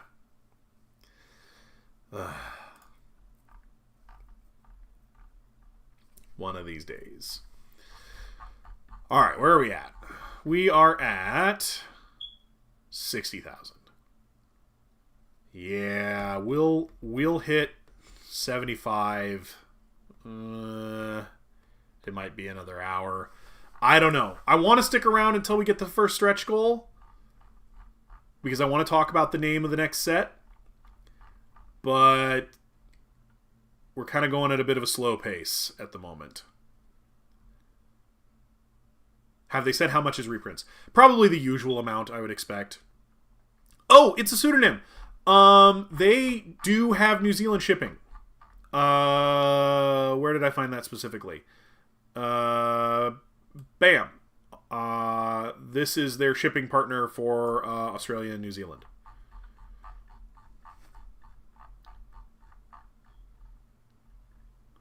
So, good news. No, they haven't said how much, but my guess is it's going to be similar. It's going to be that, like, 30% reprint rate that they normally do. And it's going to be at the smaller set size, because, yeah.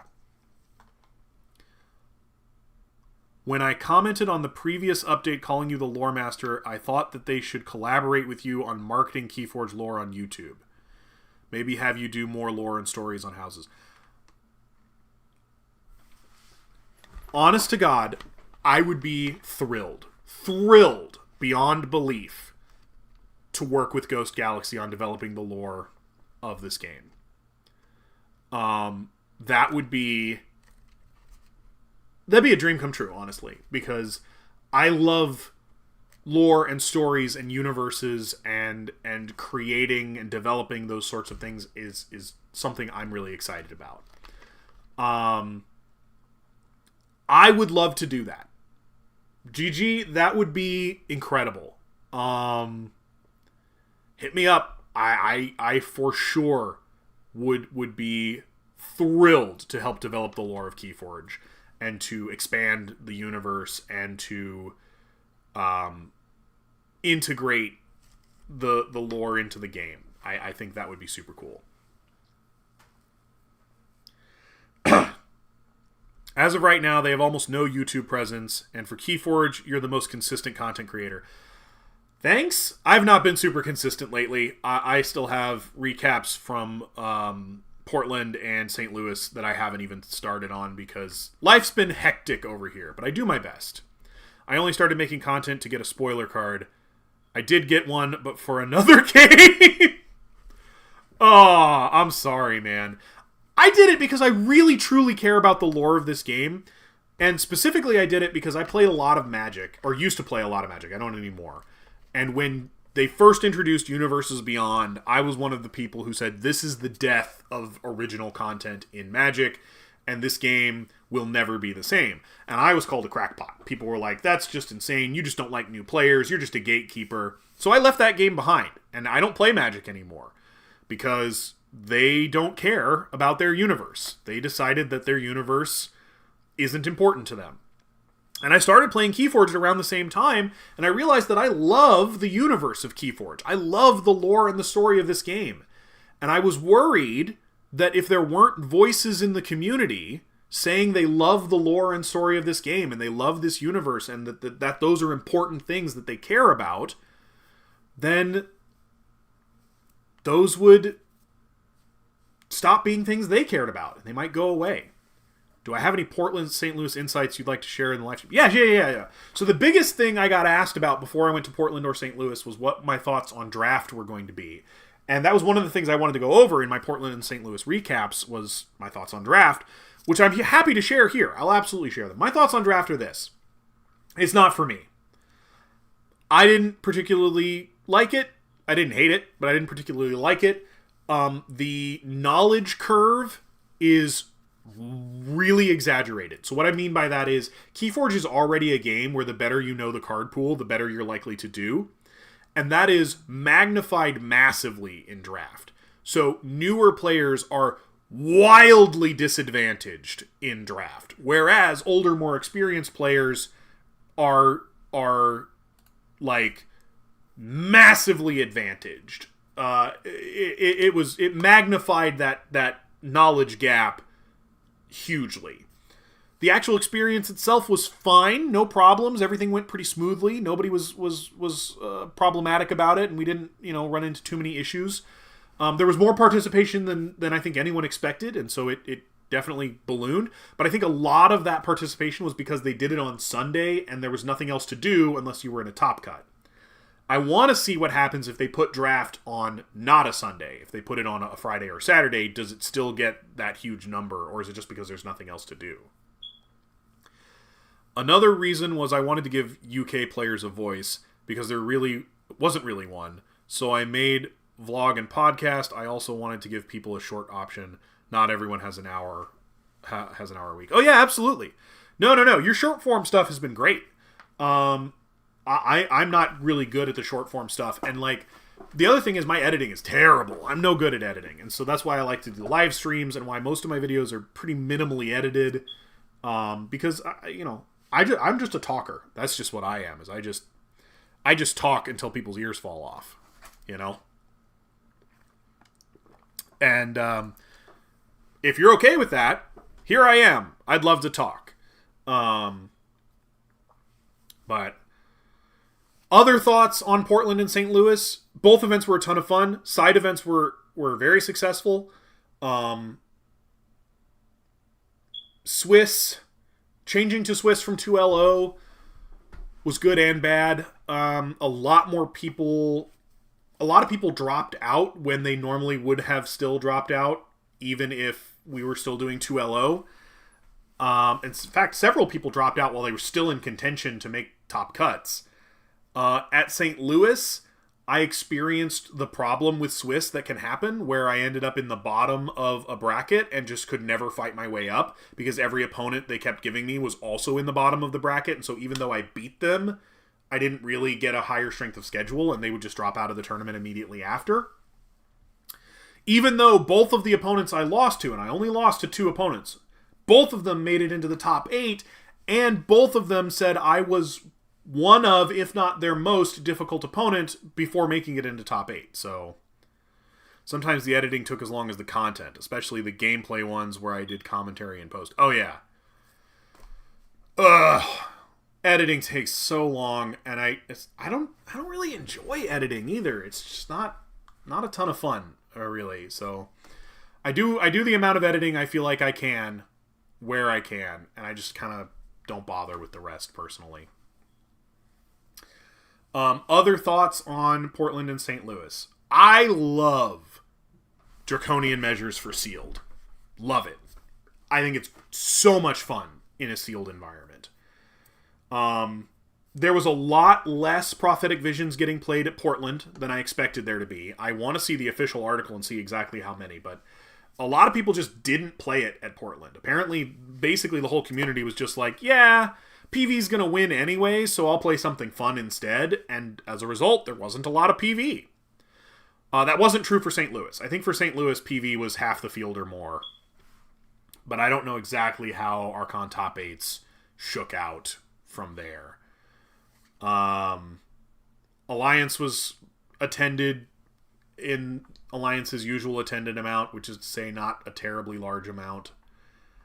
I don't know. Do you think 2LO is better than Swiss, or is it a toss-up? It kind of depends on what your goal is. I thought 2LO was fine. I had no complaints with it, but I know some people who had very bitter complaints with it. Swiss is also fine, but so there is, Swiss does have the problem of, if you lose in the first round, getting out of that loss enough to be in contention again is really difficult. Really amazed the official Vault Tour articles haven't come out. I think they're just waiting for me to put out my Vault Tour recaps. They can't do it until my recaps come out. I'm holding them hostage. I'm the reason. It's my fault, you guys. If I put out my Vault Tour recaps, it would happen the next day. Which, by the way, I don't know if I'm going to put my Vault Tour recaps out anytime soon. Because, like, I got to leave in, like, a week. And I'll be gone for, like, 3 weeks. If they don't put their Vault Tour recaps out until I get back from my trip in late August, and I put my Vault Tour recap out in late August, and then they put theirs out, guys, I'm Magic. I get to decide when we get the official recaps. It's all on me. If I go, I guess, because I didn't go to Baltimore, so there's not going to be a recap for Baltimore from me.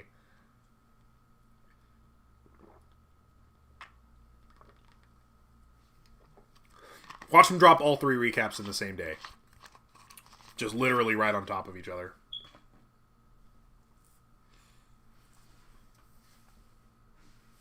Would a 3LO work? I don't see why it wouldn't work. But generally, if you lose twice... Well, no, I think a 3LO would work. Because, yeah, if you lose 3 times, you're almost definitely not making the top cut. But if you lose twice, you still might. No, I think a 3LO actually might be a pretty good compromise. But, yeah, they switched to Swiss, and... meh. Like, yeah. My problem with Swiss is just, it's a little unforgiving if you end up getting stuck in a loser bracket early. Because it's really hard to pull yourself out. Unless you get a play up, and then win your play up, you could. But it doesn't happen that way very often.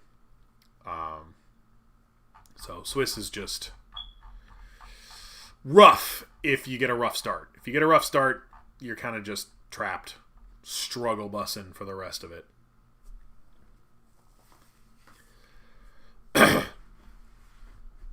The slowdown is real, you guys. I for sure want to stick around until we get funded, until we get to the 75,000, but beyond that, I don't know. Sticking around to 100,000 may just not be the thing this time. It's unfortunate, but yeah, we're growing very slowly on this one.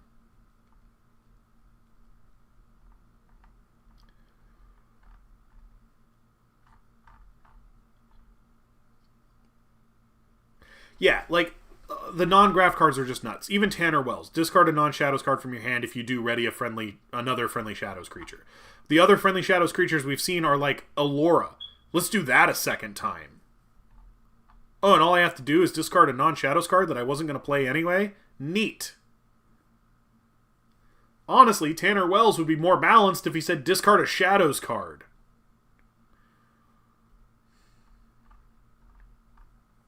Is he also a common? He is. Yeah, the commons in this set are just so efficient. They're like, oh, Logos is gone? Okay, everybody just needs crazy efficiency.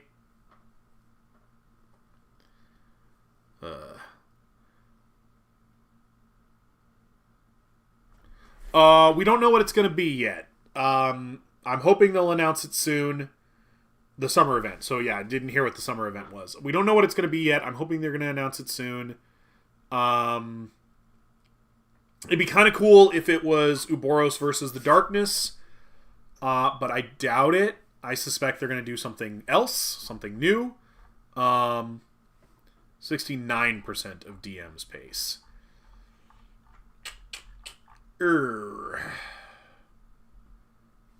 That's not great. Yeah. That's not great. We're still plugging along, though. And like I said, I'll stick around until we get to 75K. I want to stick around until we get to 100K, but at that point, we'll it might be like 3 hours, and that's kind of a long stream. I'm willing to keep going if you guys want to keep going, and I'll talk. I'll talk till I'm blue in the face, as long as I got enough water.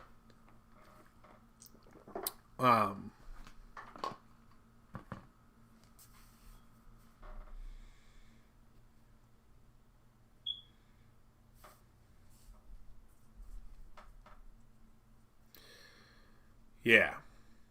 I don't know what else I really have to say. Have I exhausted all my topics? That can't be true. That can't be true. Let me think. Okay. I have a question for you guys, right? So one of the things they're hyping for this set is that the leaders are back. Leaders return.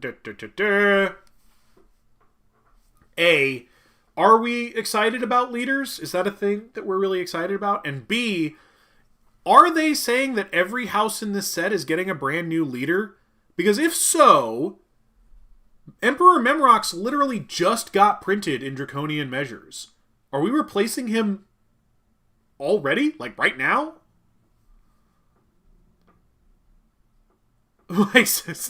Talking never gets you blue in the face. That's true. I can talk and talk and talk.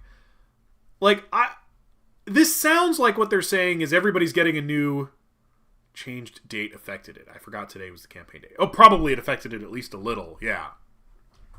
Well, and also their communication on when the new date was a little unclear, because in some of their communications they said it was the 27th, and in some they said it was the 23rd. In fact, they may have updated it already, but is this the article where they talk about the new launch date? Okay, they did change it. But for a little while, their communication was inconsistent about when the new launch date was. A, not that excited about leaders. B, hopefully each house gets a new leader. C, hopefully all the leaders are new and not reprints, please. Yeah, if that's the case, then are we giving Mars a new leader right away? They just got their very first one. Emperor Memrox just barely got printed, and we're going to replace him? Did every house have a leader? No, but lots of them do. There's only a few that were missing. Can we recap the leaders for the houses in this set? Oh yeah, absolutely. Okay. The easiest way to do this... So the easiest way to do this is I'm going to pop over actually to Archana. We're going to leave that behind for a second. And we're going to just pull up the leader trait. Boop. Okay, so here's every leader that's been printed so far. So Brobnar, which is getting printed in this set, had one already, Colic Stonefather.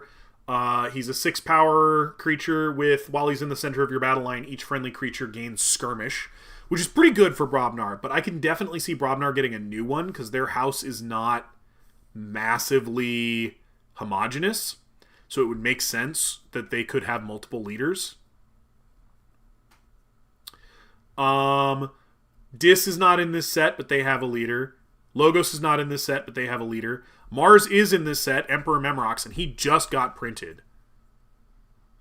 Yes, there was a new Untamed leader previewed by Help from Future Self. So Untamed will now have 3 leaders, which makes sense. Again, not a massively homogenous house, so it's totally reasonable that they might have multiple leaders. But Emperor Memrox just got printed in DM, and he's while he's in the center of your battle line, he's invulnerable, and he has After Reap, archive a card, and then gain an amber for each card in your archives, which is nuts. Super freaking good. And if you can make him invulnerable, even better. Agorim, who is also his house is also going to be in this set, and he also just got printed, which means, are they going to give Uboros a brand new leader? Invidious won me a game in a tournament. Oh yeah, he's pretty good.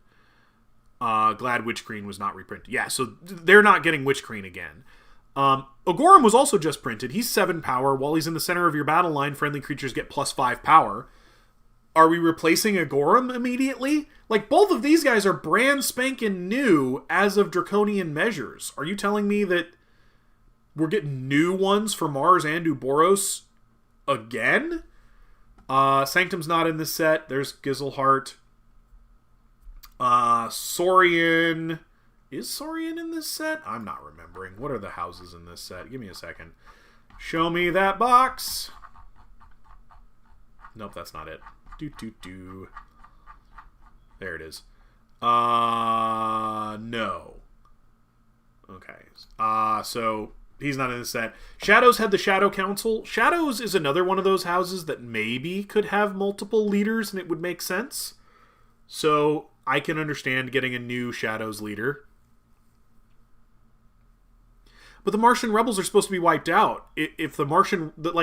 The whole reason Emperor Memrox is so powerful is because he wiped out the rebels and consolidated power under himself. There shouldn't be any rebels.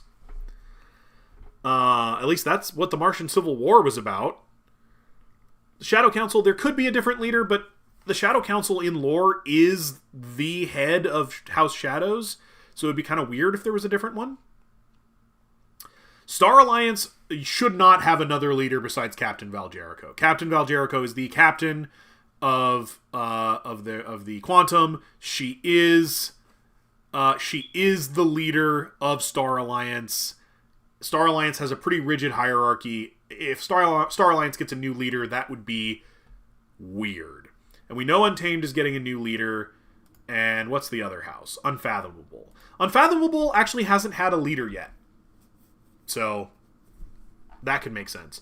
Although they had something kind of akin to a leader. Let me see if I can find it real quick. Was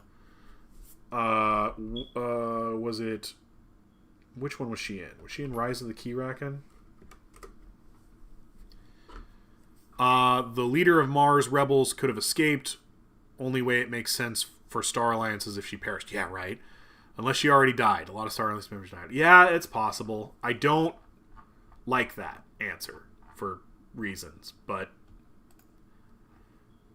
it's possible. So, Unfathomable's never had a leader. However, let's see. Pretty sure she should be here.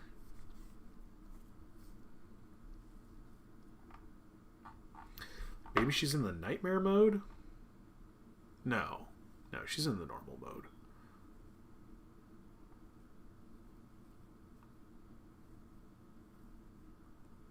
Oh, maybe not. There's quotes from... Nope, not Micron Worldbreaker. From... Deep Priest Anakava. Take me to her card. She has a card. Nope, she's just quoted. So, in Rise of the Keyraken and Abyssal Conspiracy, there are quotes from someone called Deep Priest Anakava, who we've never seen in a card before. So she would make sense. It might be interesting if the Darkness takes over a leader. That'd be kind of cool. Darkness could have died in the Darkness. Possible. The second leader would be her second in command, probably. We've met her second in command. Hold on.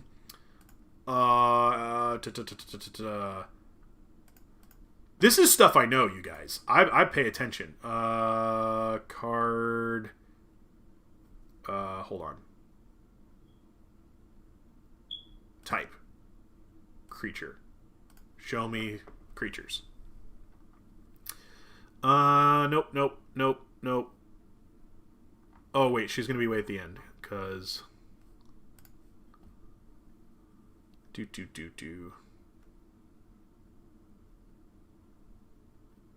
Oh, no. Where is she at? I think her name's...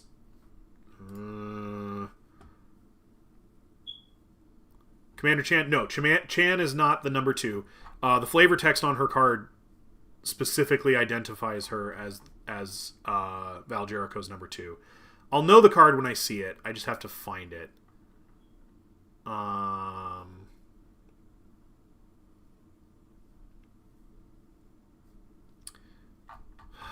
think it's this one.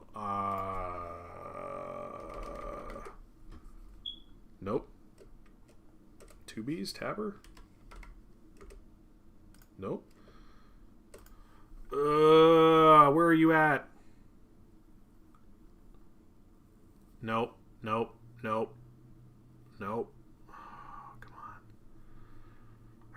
art is her, like, handing a blaster in your direction. Here we go. First Officer Frayne. First Officer Frayne. Oh, thank you. But that's the wrong one. It's this one.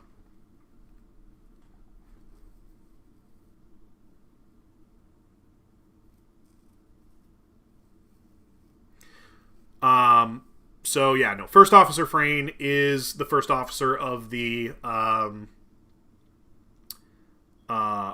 Quantum, and Val Jericho's number 2. There is a Make It So card. Yeah, no. First Officer Frayne is Val Jericho's number 2. And so maybe Frayne got promoted? Since you opened the key racking cards, I just thought, what if the tide can be turned by paying any two of chains, amber, or discard? And PV should have face it. Maybe. So, okay. I've said for a little while that I want them to do a Tide set. Another Tide set, where they use the houses that weren't in Dark Tidings and they make a Tide set. But here's the change I recommend.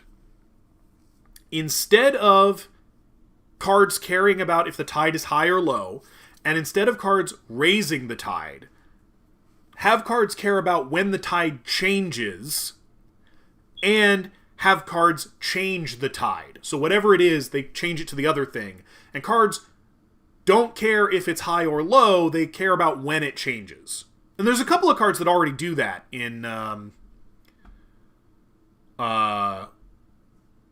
Dark Tidings, so you just have to lean into that a little more. I think that's the answer that doesn't require rebuilding the entire mechanic.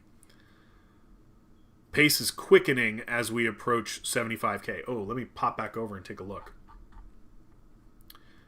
Wow. Yeah, sure is. Good stuff. Yes, there is a Make It So card. And yes, it's a Picard quote. It's a good card. It's just a good card. Star Alliance is super cool. I like them quite a bit.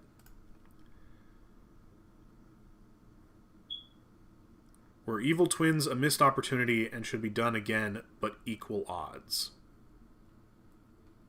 I would do that. Yeah. Why not? Well, the answer to why not is that Evil Twin decks were meant to be chase decks, and they kind of were. But, yeah, make it so. Da, da, da, da.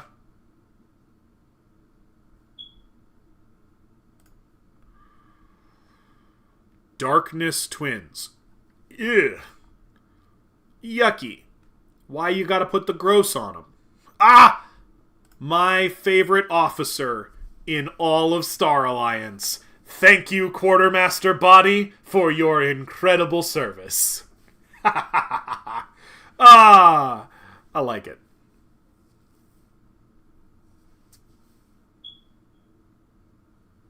This is just great. This is very perfect Star Alliance for me. Getting the pair was the hard part. Can be many players with both decks of an Evil Twin in the original. I finally got the Evil Twin of my favorite Dark Tidings deck like a year ago from Dr. Sheep, because he pulled the Evil Twin of my deck and then contacted me and was like, hey, do you want it? I was like, abso-freaking-lutely yes. Yes, I do. And now I have my normal Whirlpool deck and the Evil Twin of my Whirlpool deck, and I could not possibly be more happy with how that turned out. No, Quartermaster Body is a perfect example of Star Alliance. Like, this sad, lonely robot showed up and, like, fixed a problem they were having, and then they were just adopted him. Took a year with a new Keyforge friend in Italy. Shipped when he was in Alaska. I mean, it's hard. I have a pair, which is cool. I don't have the twin of my fave. I got the twin of my fave, and I'm so happy. Thank you, Dr. Sheep.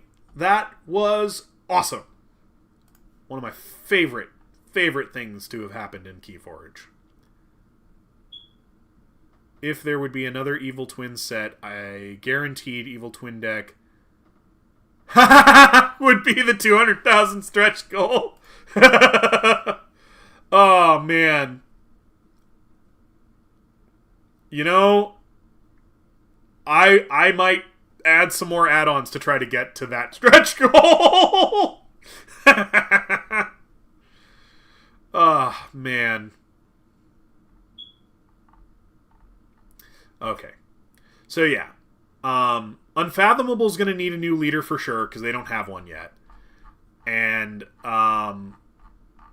everybody else already had at least one leader. Brobnar getting a new one makes sense.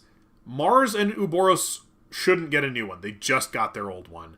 Shadows getting a new one would be weird, but not completely illogical. We know Untamed is getting a new one. Makes perfect sense.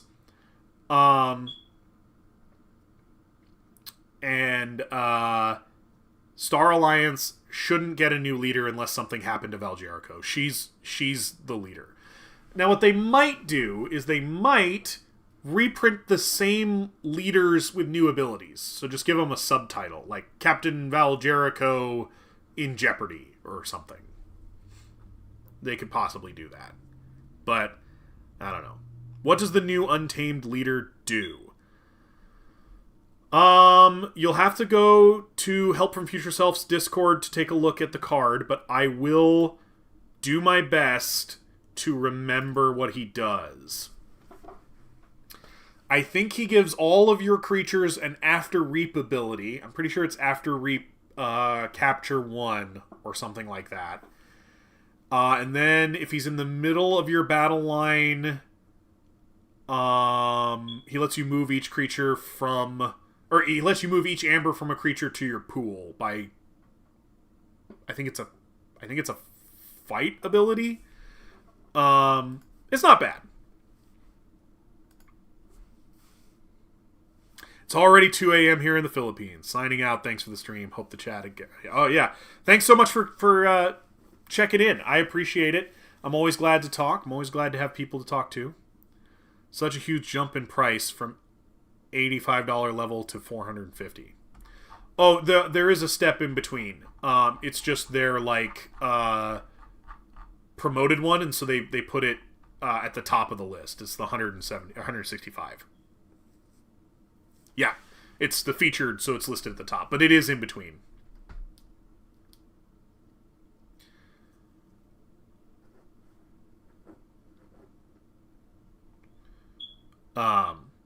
Yeah, the new Untamed leader does capture and then takes the amber off of your creatures. It's pretty good. It's not Witch Queen, but that's okay because Witch Queen was too much. And Eldest Bear was okay if he was in the middle. The leaders now do a little more if they're not in the middle, which I think is fine. But they still get their most potency if they are in the middle. Although Memrox arguably isn't more potent, he's just harder to kill. So, meh. And Agorum doesn't do anything unless he's in the middle, but if he is in the middle, he makes your entire board enormous.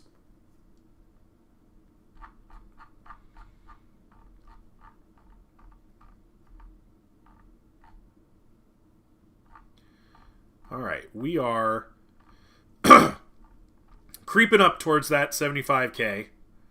Probably get there pretty soon. And depending on what the pace looks like when we hit 75k, if it looks like we're speeding up trying to rush to that 100k, then I might stick around a little longer and see. Because I really do want to know more about the next set. Also, can we talk for a second about how that looks like a Sanctum horse being ridden by an untamed witch? Where'd you get that horse? Where'd you get it? Who'd you kill for that horse? You killed someone for that horse.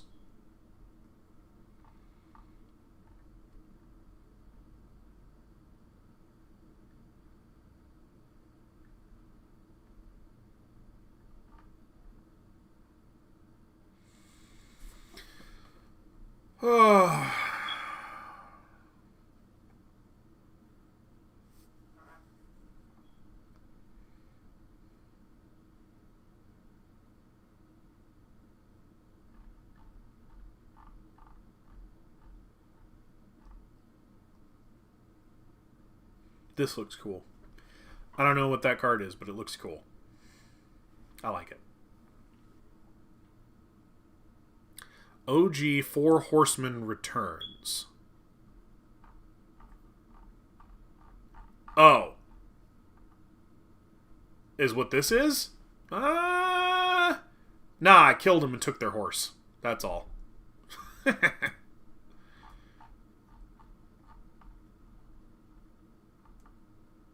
It's Phoenix, right? We gonna reprint the Four Horsemen, but with Gruen riders instead of knights.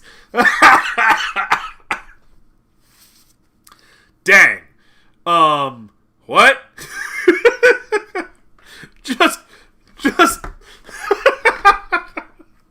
just a deep water Gruen on top of a super wet horse, just like grabbing onto its neck, smiling at you. Oh no.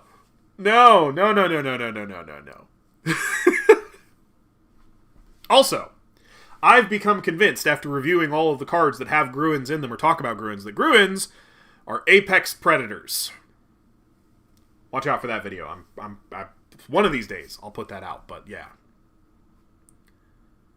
Lore-wise, I definitely want to know more about what happened to House Sanctum. Yeah.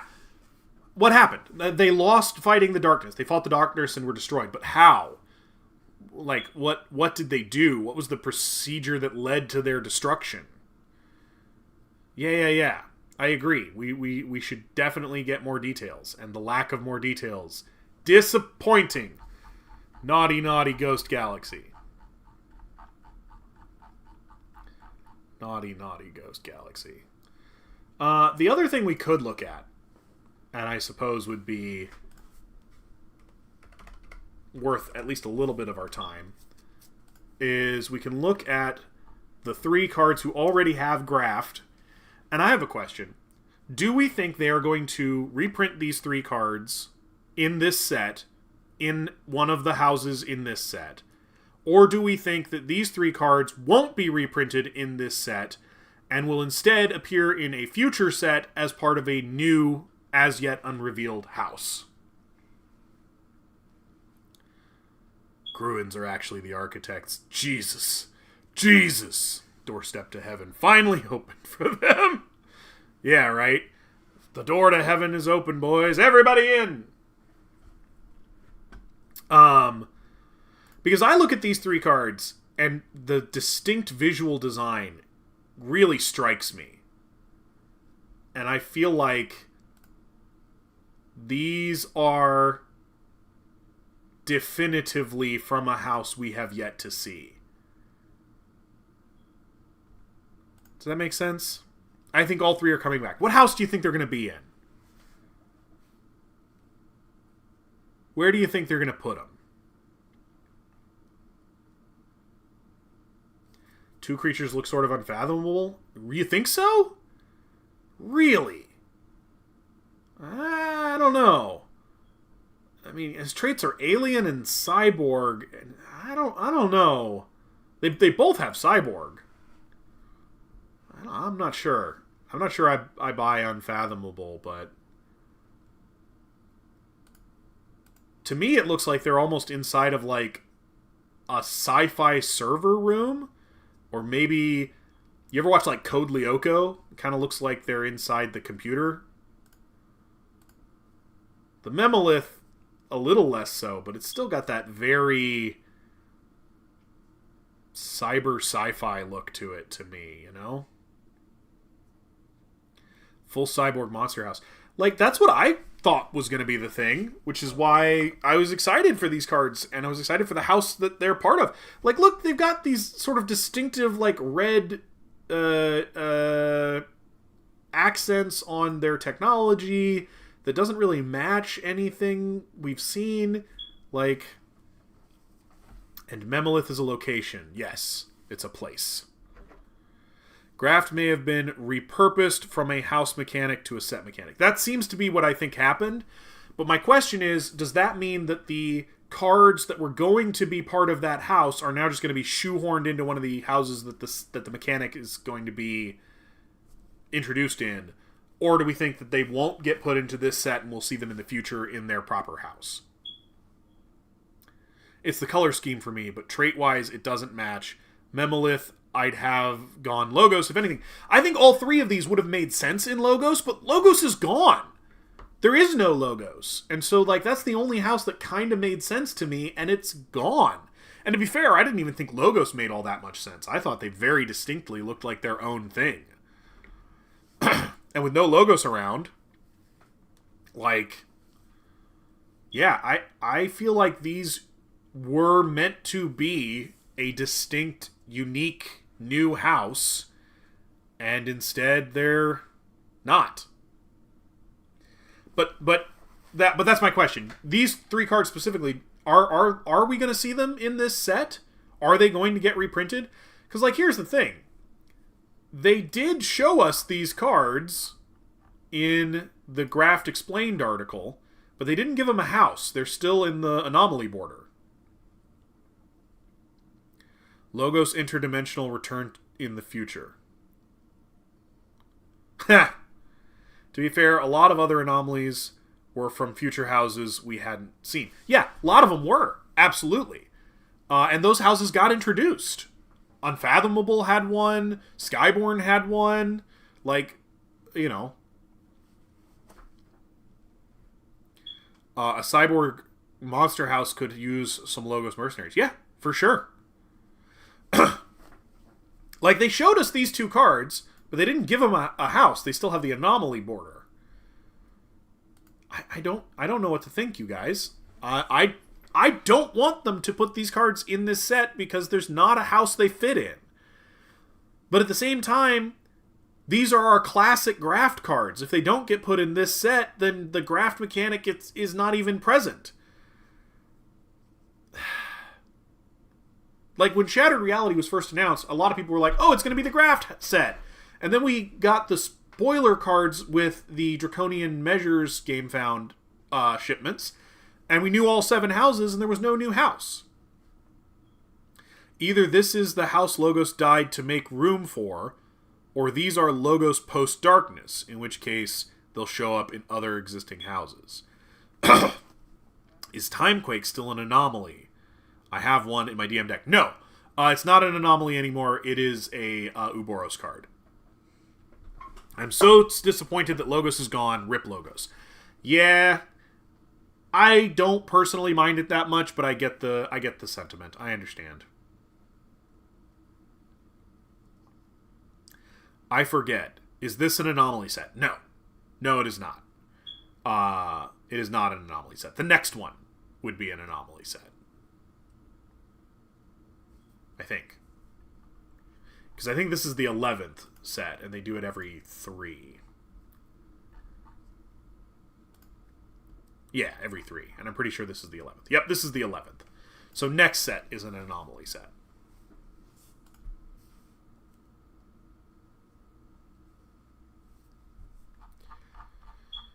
Which means, whatever set this is that they're preparing to announce will have anomalies in it, probably. Or if it doesn't, it'll be the first divisible by 3 set not to.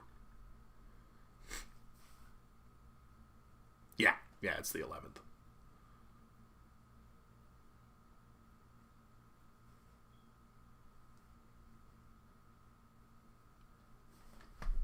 We are almost there, you guys. Very, very close to hitting that 75. And officially reaching the funding goal. But we've slowed down quite a bit.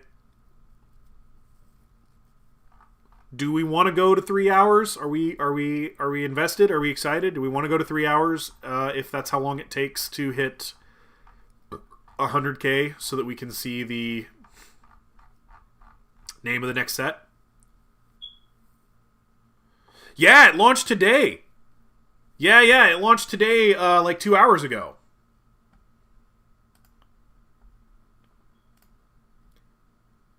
Three hours is light work. Hey, I'm here for it if y'all are here for it. If y'all want to stick around, we will stick around. We'll plow right on through if I've got people who want to do it.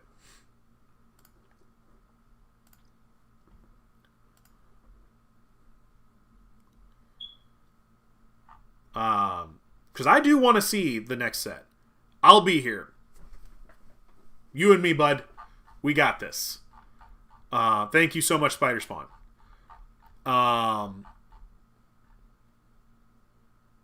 Plus, I need to get my Reaper pledge in. Yeah. Get your pledge in.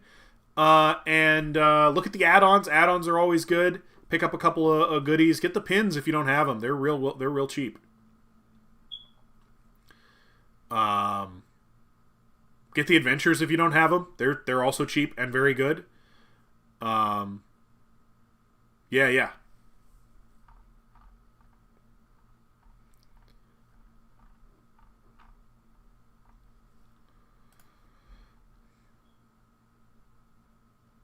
Yeah, I did, but I can go down and we can take another look. I did go over the add-ons already, but we'll scroll down and I'll kind of hit the highlights for you. So you can get more decks, either full art foil or with the special border, and you can do that for DM as well as SR. Both decent if that's what you want to do. They have some of the older stuff, so Amber Skies, Tokens of Change, Grim Reminders, Dark Tidings, Worlds Collide, and Discovery at full price, and then they have Menagerie and Unchained at discounts, which, I mean, yeah, if you want to grab those, getting them at discounts is the way to do it. The adventures are all discounted. You can get an adventure and its playmat for a little over $40, which is a pretty good deal, because the playmat's usually $40 on its own. And you can get Vault Assault, which is also really good, $5 for Vault Assault if you don't have it. They've got the Super Key and the Premium Metal Keys and the House Tokens. All of those are pretty cool. If you don't have the Super Key or the Premium Metal Keys, that could be cool. And then the House Tokens, I don't personally care for them, but that's because I prefer the pins. I grab one of each of the cheap ones usually. Awesome, for sure. Deck storage boxes. I like the deck storage boxes. Some people don't. I use them as door prizes for prize-supported events. So for me, they're really cool. I really wish they added more Vault Assault cards. Added more Vault Assault cards. What do you mean by more Vault Assault cards? They got me for all the premium stuff at GenCon last year. That's fair. If you don't have a full pin collection, this is the way to fill out your pin collection. Because you can get them for like $3 a piece, and they're normally $8. So it's a really, really good deal on the pins if you don't have them already. The plushes are half price. Playmats, if you want playmats, those aren't bad. 2-player and 1-player starter kits are awesome. If you don't have one or two of them, you probably should to help get new players into the game. It's just a really great entry point for new players. So if you don't have a 1-player starter kit or two laying around, it might be worth grabbing a couple of those. Right, but what do you mean by different Vault Assault cards? Do you mean like a different set of initiative cards? What do you mean? I would love to get pins, but when I do, the wife swipes them immediately. Get her a set. What are you talking about? Just get 2 sets of pins. One for her, one for you. Easy done. Problem solved. I'm here to solve problems. And bam, there it is. You have a problem, I have a solution. You're welcome. Different sets with different actions. Sure. I don't oppose that. I think it'd be fine. My set is her set!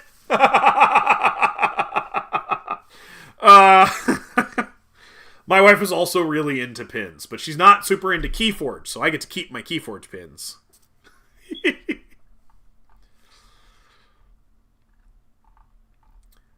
So yeah, those are the add-ons. There's some good stuff down there. Definitely worth grabbing at least some of that, if you don't have it already.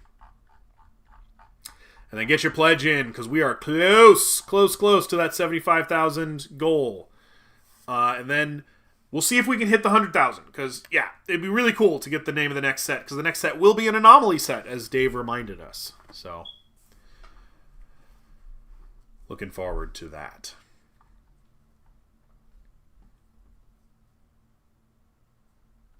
She likes all the old sets. She has some crazy coded decks. Nice. My wife plays a little bit of Keyforge every now and then, but it's definitely not her favorite game. And she's got some really good decks, but she likes things that are thematic. Like she has a deck that has Mercy Malkin Queen, or Mercy Pride Malkin, or whatever her name is, and one of each of the cats. So it's got Eunoia, Flumph, Lumaloo, and oh no, what's the last one? And the other one. So it's got one of each cat and the cat master, and she likes it a lot, and she calls it her kitty deck. But what's really insane about that deck is its Logos pod is fast. Like, fast. She's played that deck a couple of times where she has her entire deck in play, because it just picks up the whole deck and plays the whole thing. It's ridiculous. But no, she's in it for the cats. The fact that it's ridiculously good is just a bonus.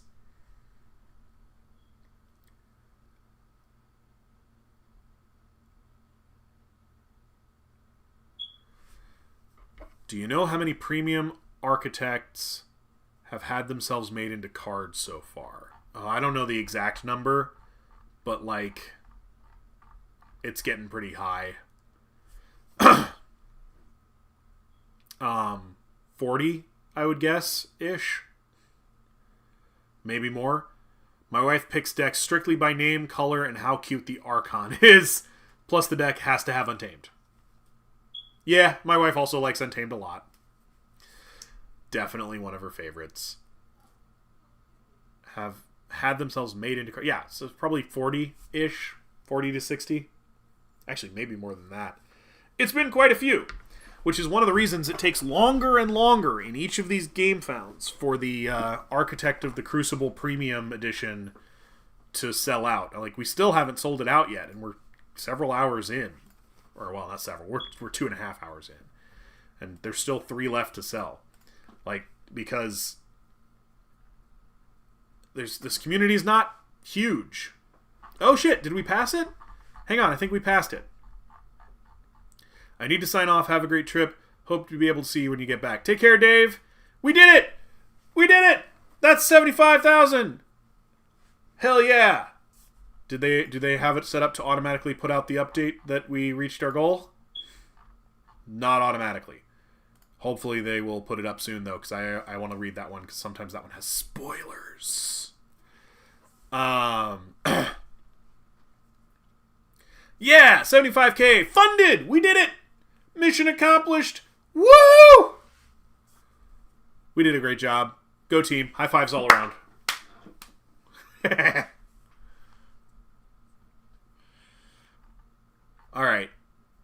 Alright, strap in. We're going to see if we can get to 100. If we can get to 100 in the next 40 minutes, if we can get to 100,000 in the next 40 minutes, I'll for sure do it. Do we know where this one looks like it'll end up? My guess, I'm hoping we can clear 300,000. I'm hoping we can clear 300,000. I think we probably will get close to that. I'm hoping we'll do a little better than that, because last campaign we just barely cleared 300,000. And this one is going slower than that one did. But slower doesn't mean it'll end up at a lower place. So we'll see. It would be good if we could hit 300,000. We're roughly matching PV's pace so far. Well, that's not a great sign, because PV got to 250 and stopped. And we want to get to 300. But just because we had a slow start doesn't mean we won't pick up a little bit of pace once we get, well, not pick up pace, but like get further in the same amount of time, because we've got some time. And then these are the only 4 stretch goals, so and I don't remember, I should look at what the stretch goals in Draconian Measures were, because I imagine these are going to be almost identical. I think people wanted more out of DM, and now with the previews we've had, they are weary of SR. I think that's probably pretty close to true, yeah. Show me the stretch goals. Unless I can't see them anymore for some reason. I suppose that's possible. Hang on. Go into my pledge and see where's the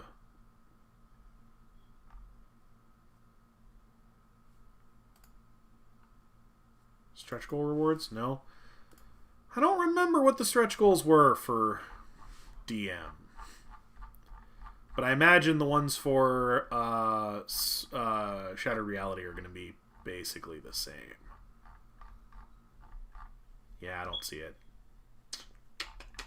Sadness.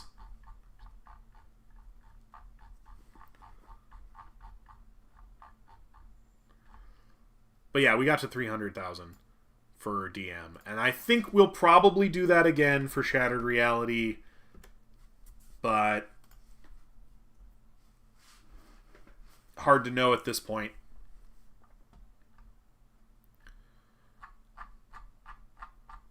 But I agree, people are probably a little nervous because the Shattered Reality spoilers so far have not been... Well, okay, I'll take that back. Graft hasn't been impressive. The spoilers have been kind of nuts. Everyone wants that experience they had cracking packs for GR and PV again. Even though those sets were not great for the game, there was excitement around them. True, but PV's Gamefound campaign did poorly. It did very poorly. So, a set being strong does not correlate with people investing heavily in the Gamefound. Does that make sense? And it's arguable that the reason DM got as much investment as it did is because PV was so strong, but I don't think so. I don't think that's the case. We're cooking right along, actually. Our pace seems to be picking up a little bit as we head towards that 100,000.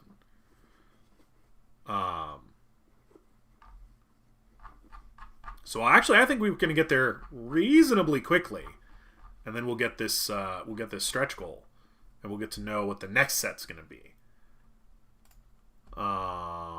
Let's see if they put out the week. Yeah, there's the funded update. Thank you for supporting the Crucible. DM brought in dragons also sell. They do. Thank you to all Archons joining us on this journey. We have met success in another Gamefound campaign thanks to your support. We reached our goal in 2 hours and 20 minutes.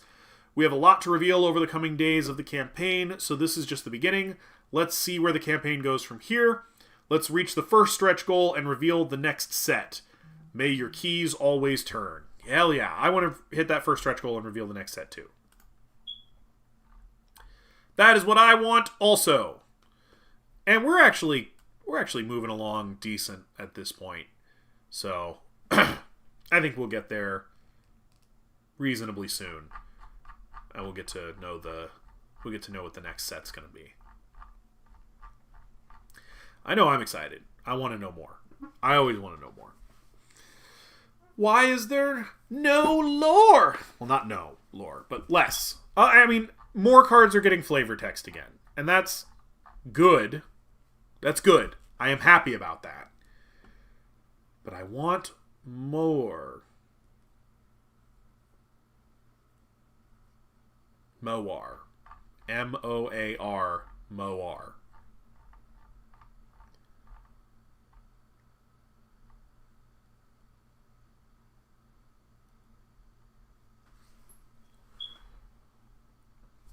I've said it before, and I'm tempted. I am tempted by the Architect of the Crucible Premium to get an art card, which I haven't done yet. But if I did get an art card, I probably wouldn't want to be a human. I'd want to be something weird and wacky. Some kind of crazy alien only Keyforge could have. You know what I mean? Some kind of weird and wacky monster that's just so classic Keyforge. Be a microputian, you know? Yeah, we do know what the chase cards are. We haven't seen any of them yet, but we know what they are in concept. They are mercenaries. So they are survivors from the broken houses of Logos and Sanctum. These ultra-rare mercenaries can appear in any house. The question remains, are these going to be old Sanctum and Logos cards getting reprinted as cards that can appear in any house?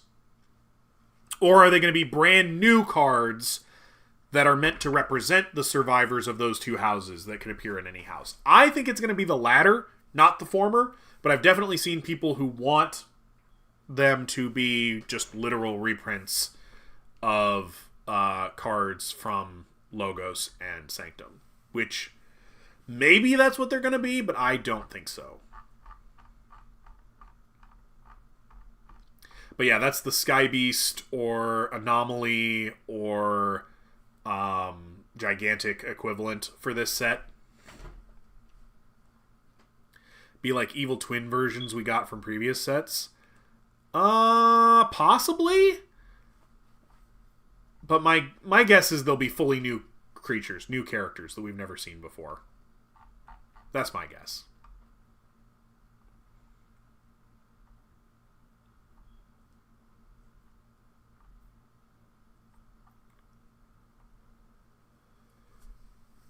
That's what I think we're going to get. Untamed Grey Rider definitely works. I mean, yeah. I see it. I see the vision. Grey Rider reprinted or Neutron Shark or like... No, I see the vision. I'm just not sure that's what we're going to get. You know what I mean? It's not what I'm expecting. And I'll show you part of why I think that's not what we're going to get. Or that's not what I'm expecting. Do you see this art? This looks like a Sanctum dude to me. But it's not a dude we've seen before. Yeah, I saw it. No spoilers. Big sad. But this guy looks like a Sanctum Knight who just is making do. You know? He's not the only one, though. There's also this guy who doesn't look like anybody we've seen before. And he's right next to the Mercenaries Emerge, so that's probably what he is. So, yeah, the Mercenaries are supposed to be the chase cards. We haven't seen any of them yet, so we have no idea what they're like or how good they are or whether we should want them for any reason other than the new shininess. But yeah, they're going to be equivalent to... they're going to be equivalent to the Anomaly cards.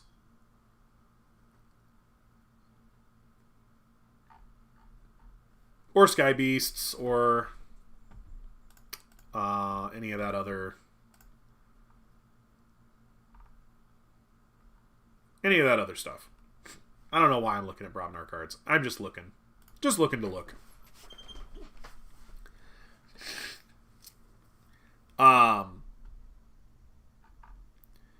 Okay, little more than 20k left to go to get to that 100.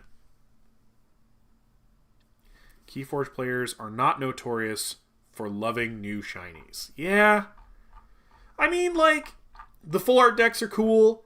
The full foil decks are cool. And I think they did promote a little bit of extra sales last time, and maybe this time too.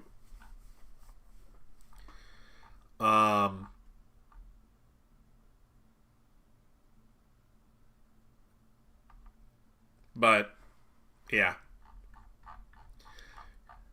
I'm more interested in the deck. Oh. Are notorious for loving new shinies. Ah! Sorry.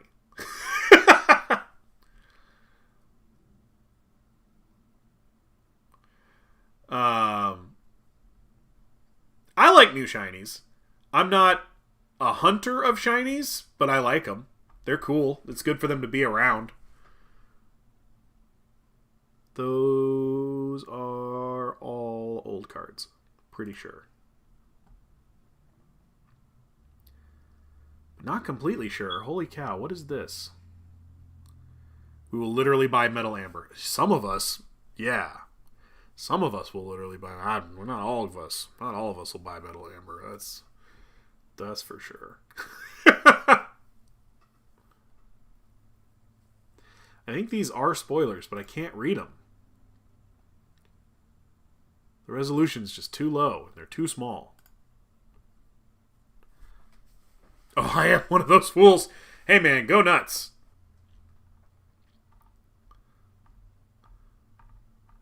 If you love it, love it. I wasn't really taken by the metal amber. I mean, it's neat, but like it's like $2 per amber. That's so expensive. That's so expensive. Especially when the alternative is cardboard. Cardboard much cheaper. But they do look cool. Yeah, I think there are spoilers there. Oh! Hey-o! I can make it bigger. Keyforge is my favorite game. Hey man, it's my favorite game too. I get it. I'm another one who loves them. Love the alt art treatment decks. Love the full art decks. The alt art stuff is what keeps me backing. Loads of diehard Keyforge players have their own branded Amber. Oh yeah, absolutely. Absolutely, they've got their own stuff. I found hidden spoilers. Ha ha ha. That are hard to read. Firemander. Skirmish after fight. Something. Okay. There's Kerwallop. That's a reprint. Locksmith. While Locksmith Larry. Okay, so his name's Locksmith Larry. Something. Cards under it. Your something. Play. Hard to read. And then the price, something. Pay, deal 1 to something for each creature, friendly creature. I found more spoilers, but they are not decipherable for the most part. Well done, Ghost Galaxy, hiding more spoilers in plain sight. I scrolled past those, must have been a dozen times. Ah, fool! I'm a foolish fool.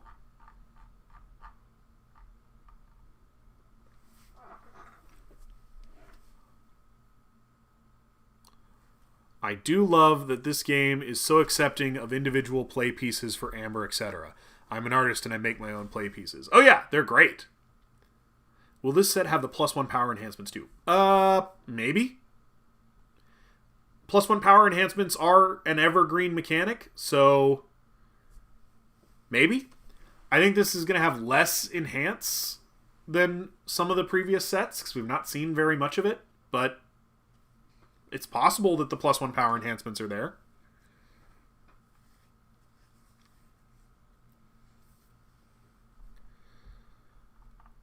I haven't seen any yet, but I think the only enhance I've seen so far is Deflect. Which, can we talk about how much they keep hyping Deflect? This is like the 3rd or 4th time they've showed us this card, and I just don't think it's good. Firemander looks like it deals X damage to an enemy creature. Here, let me pull this back up and I'm going to take a closer look.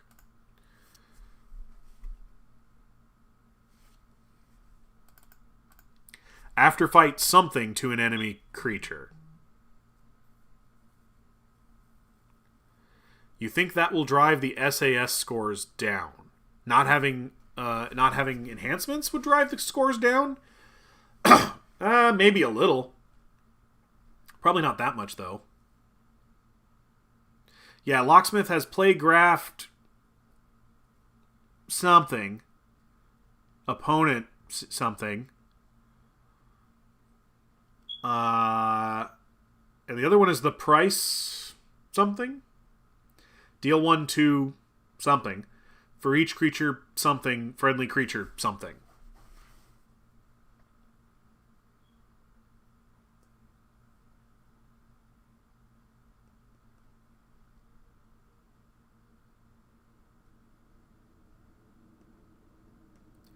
That probably reads deal 1 splash on Firemander. After fight, blank to an enemy creature.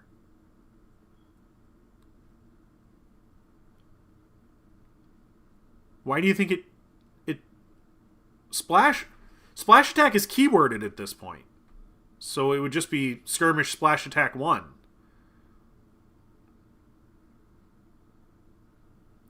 Locksmith, top ability looks like while there are cards under Locksmith, your keys cost plus X. Or, yeah, minus X. Minus X would make more sense.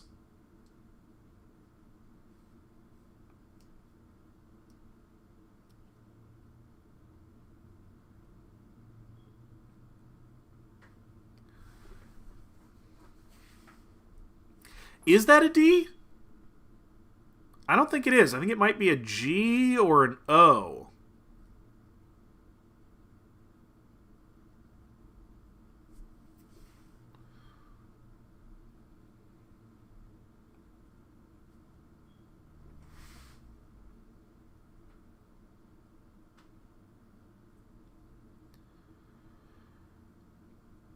I think Locksmith Larry, you're basically correct. For each card under it, your keys cost -1 seems probably correct.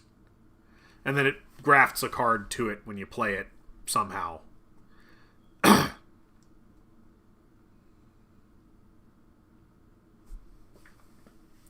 Yeah, I think that first letter's a G or an O or something that's rounded on its left side.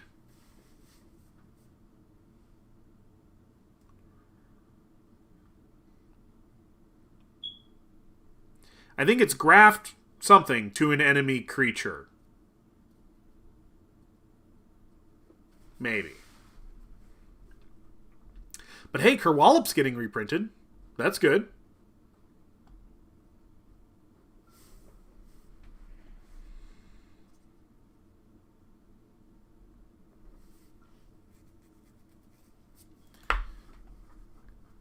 Yeah.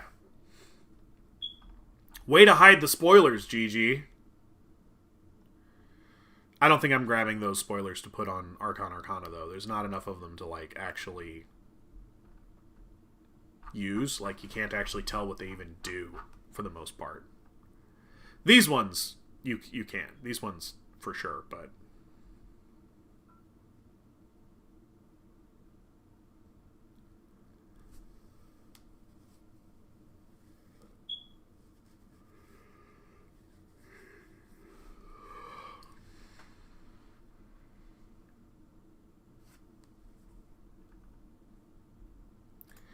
Alright, I'll hang on about 20 more minutes. And if we can get that last 20k in that 20 minutes, then we'll talk about the new set. But I think that's about all I got in me. I gotta get some food, and I gotta deal with being a human who has needs.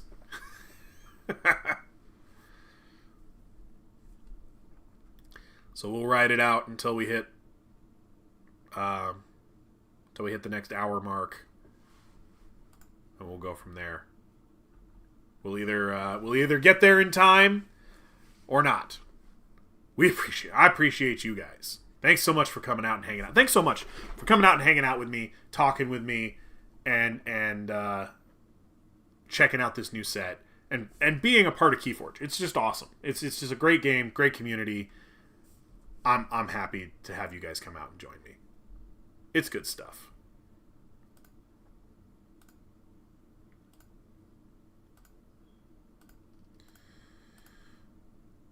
All right. I don't know that I really even have any other commentary, really. I'm happy to field questions or thoughts from the community. We've slowed down quite a bit since setting 75. Yeah, I noticed that. As we were on our way up to 75, we sped up a little bit there, and it was kind of cool. And I was like, oh yeah, man, maybe we'll just plow right on through to 100. No, that's not what happened. That's not what happened.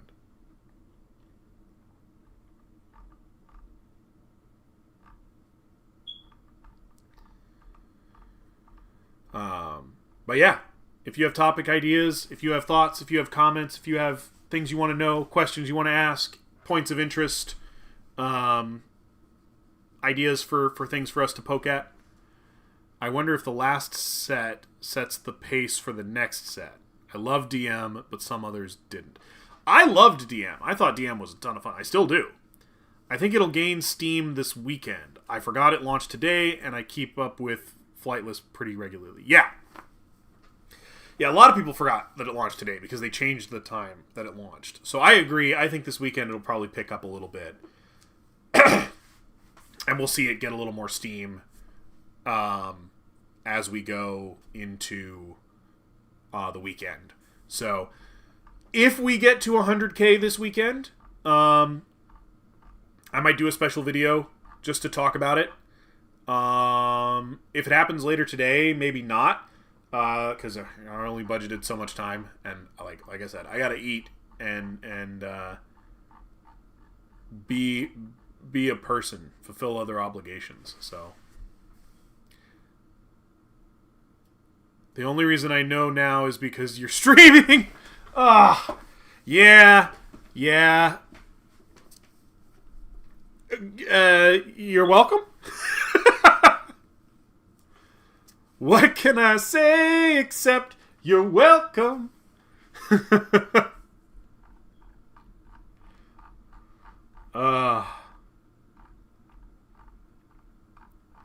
Seems like we got a little bit of a bump there. I'm curious if...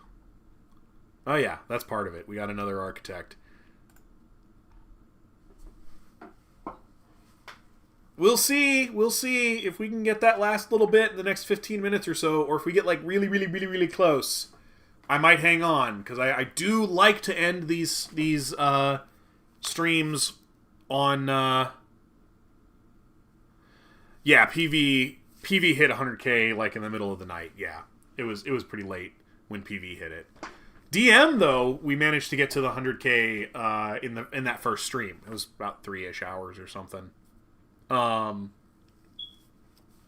like to do that again, because again, that's what I like to end these streams on, is the reveal of the next set. But you know, there's only so much time that's reasonable to wait around to see if we get there.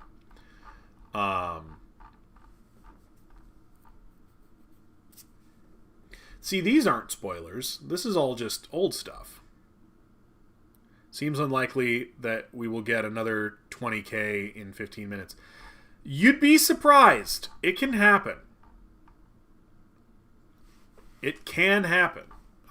Sometimes when we get close to one of these stretch goals, there's like a surge that happens to try to just push us up and over, you know?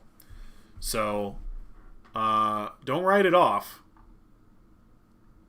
Because, yeah, especially when we get close to the stretch goals, you can see a little bit of a bump. But I agree, it seems a little unlikely. But I'm hopeful. Oh, also, as always, I will make this stream available as a VOD. So if you missed the stream, or if you're just hopping in towards the end and you want to see the rest,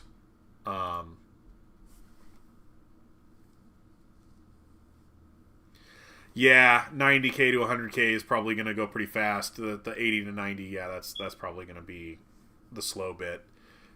So that's the trick. Is can we clear that 90 soon-ish or not? Maybe not. We'll see.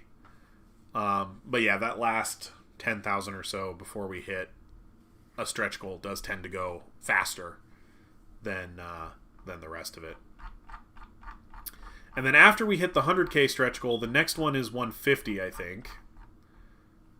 Yep, so that'll happen pretty soon after. I imagine we'll actually go from the 100 to 150 reasonably quickly. These last two stretch goals are going to take forever. It's just going to be a really long time before we hit them. But that's okay. I wish I could remember what the stretch goals last time were. But I don't.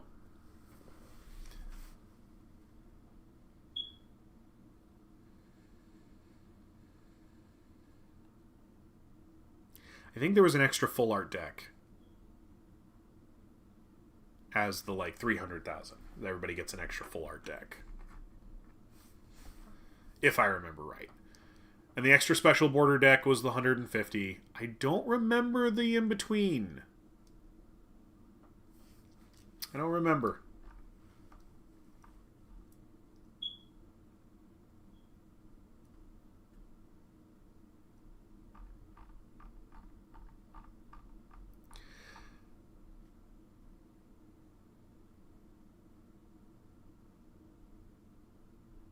It was 2 full arts, a beast deck.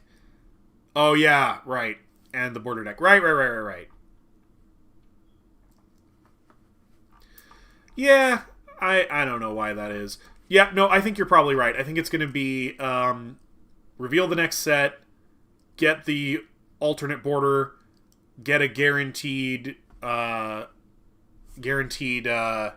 mercenary deck, get a full art deck, or maybe 2 full art decks.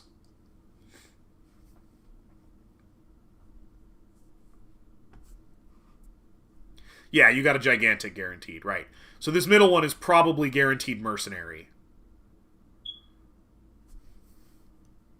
Which would be cool if we knew anything about the mercenaries.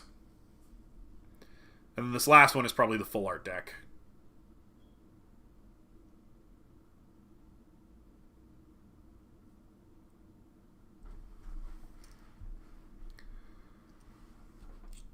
Yeah.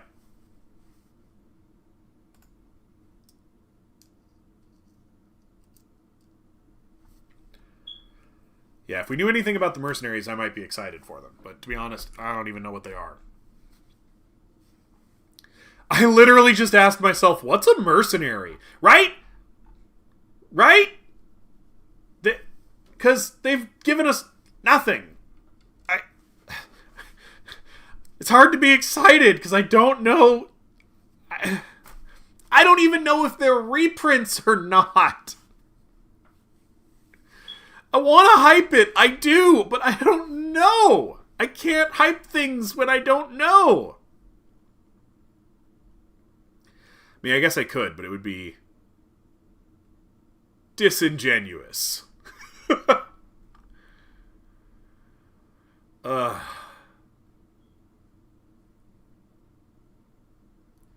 And there's another spoiler behind Ancient Dewstalker, but they can't read anywhere near enough of it to tell what it is. I feel like it's going to be cards we know with a shattered twist on the mechanic that card is known for. That'd be interesting. Are they from Logos or Sanctum? They're from Logos and Sanctum. It's both. But what's unclear is, are these new cards we've never seen before, or are they reprints of old cards we have seen before that can just appear in any house? That's what's unclear. There's also a spoiler here and here that I can't make out. Gotta run for a bit. Thanks for the stream. Thanks for hanging out with me, Snoopy. I appreciate it. I'll be here for another 8 minutes at least.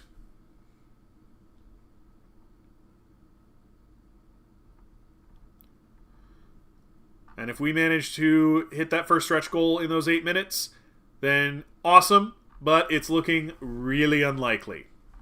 Really, really unlikely.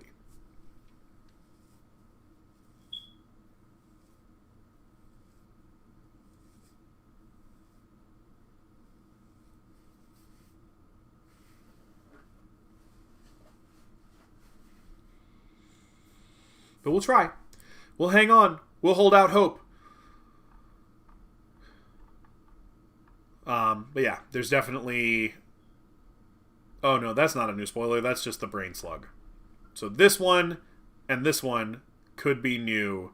This one's not new, but it is a card from the Draconian Measures Gamefound called Marauding Talons.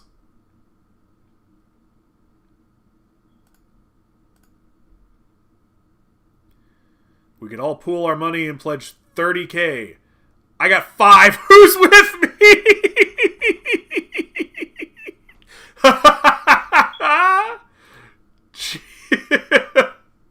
I'll put another 5 in.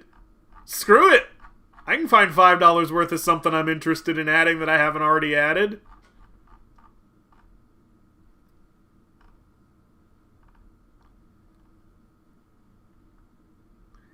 Let me hold on. What do I want that I haven't already put in there that I could drop $5 on and feel pretty okay about?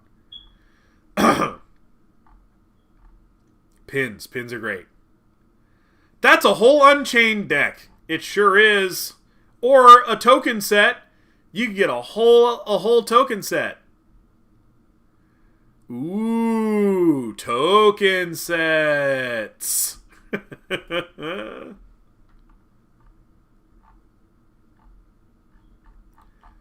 You know what? Screw it. I'll put on an Unchained deck.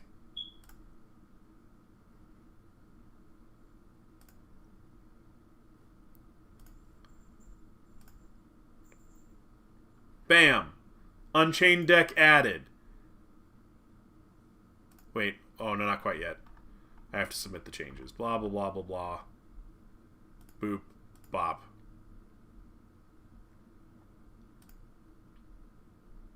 There. I did my part.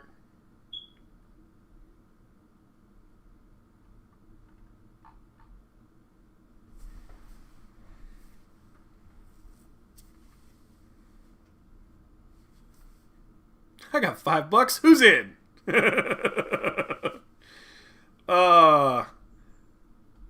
Look at that. It did almost nothing. But that's okay. I like Unchained, so I'm happy to get another Unchained deck.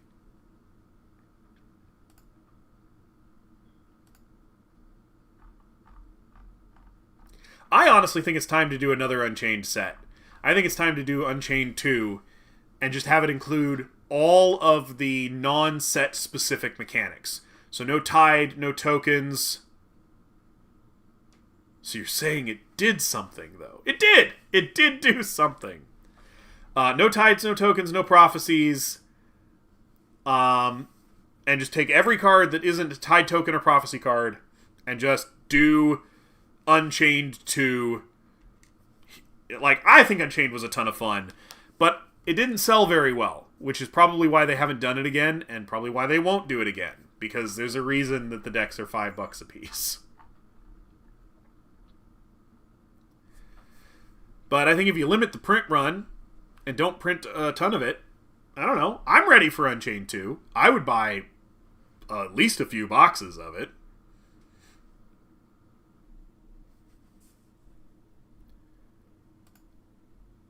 That's true.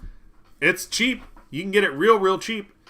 I did an Unchained sealed event last month at my LGS. It was real popular. People had a good time.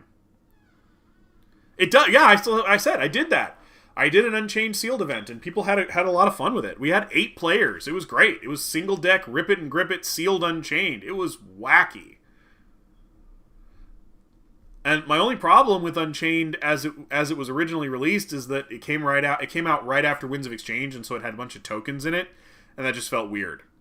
It just felt weird. But if you include the entire card pool, except for the set specific mechanics, so any card that references those, take those out, and you just say, okay, everything else is on the table, all the houses are on the table.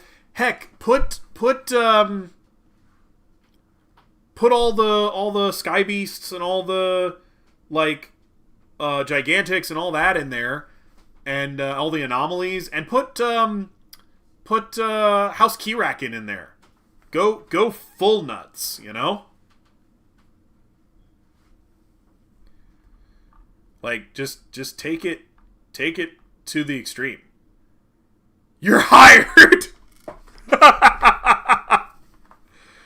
Look, I would love to work for/with Ghost Galaxy. I would love that. That would be stupid awesome.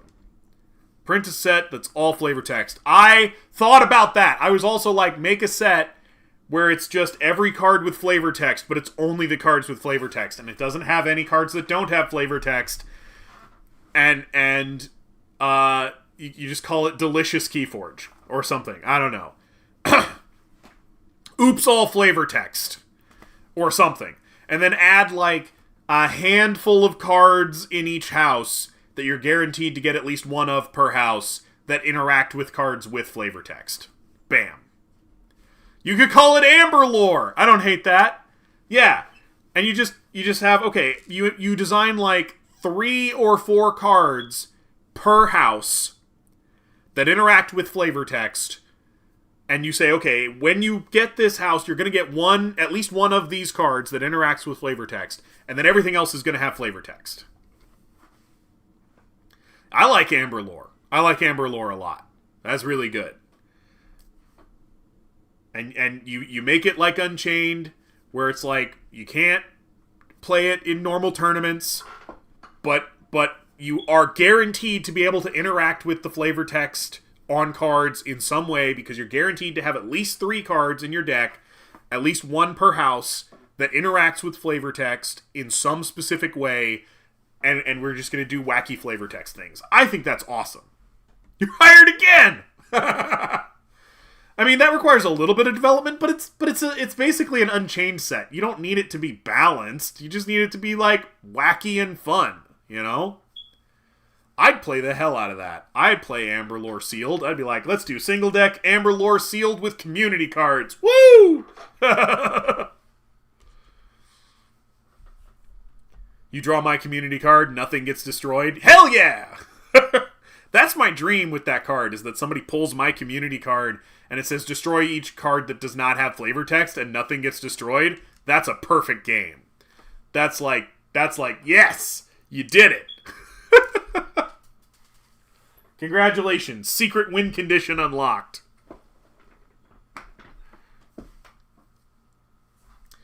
Alright, guys. We've hit the hour mark, and we're not there yet. So, I'm going to call it, because I got to get some food, and I got to address the rest of my life and the rest of my day. So, I appreciate you guys hanging out with me. It's been a ton of fun, as always. I love doing these streams. I love talking to people. I love getting your ideas and knowing what you're excited about and what you're not excited about, and what you want to see and what you don't want to see. So, that's all I have for you today, unless in the near future we hit that 100,000. I might put out a video for that. I might not. Don't hold me to it. So, yeah. There we go. That's all I have for you today. So until next time, later, Archons.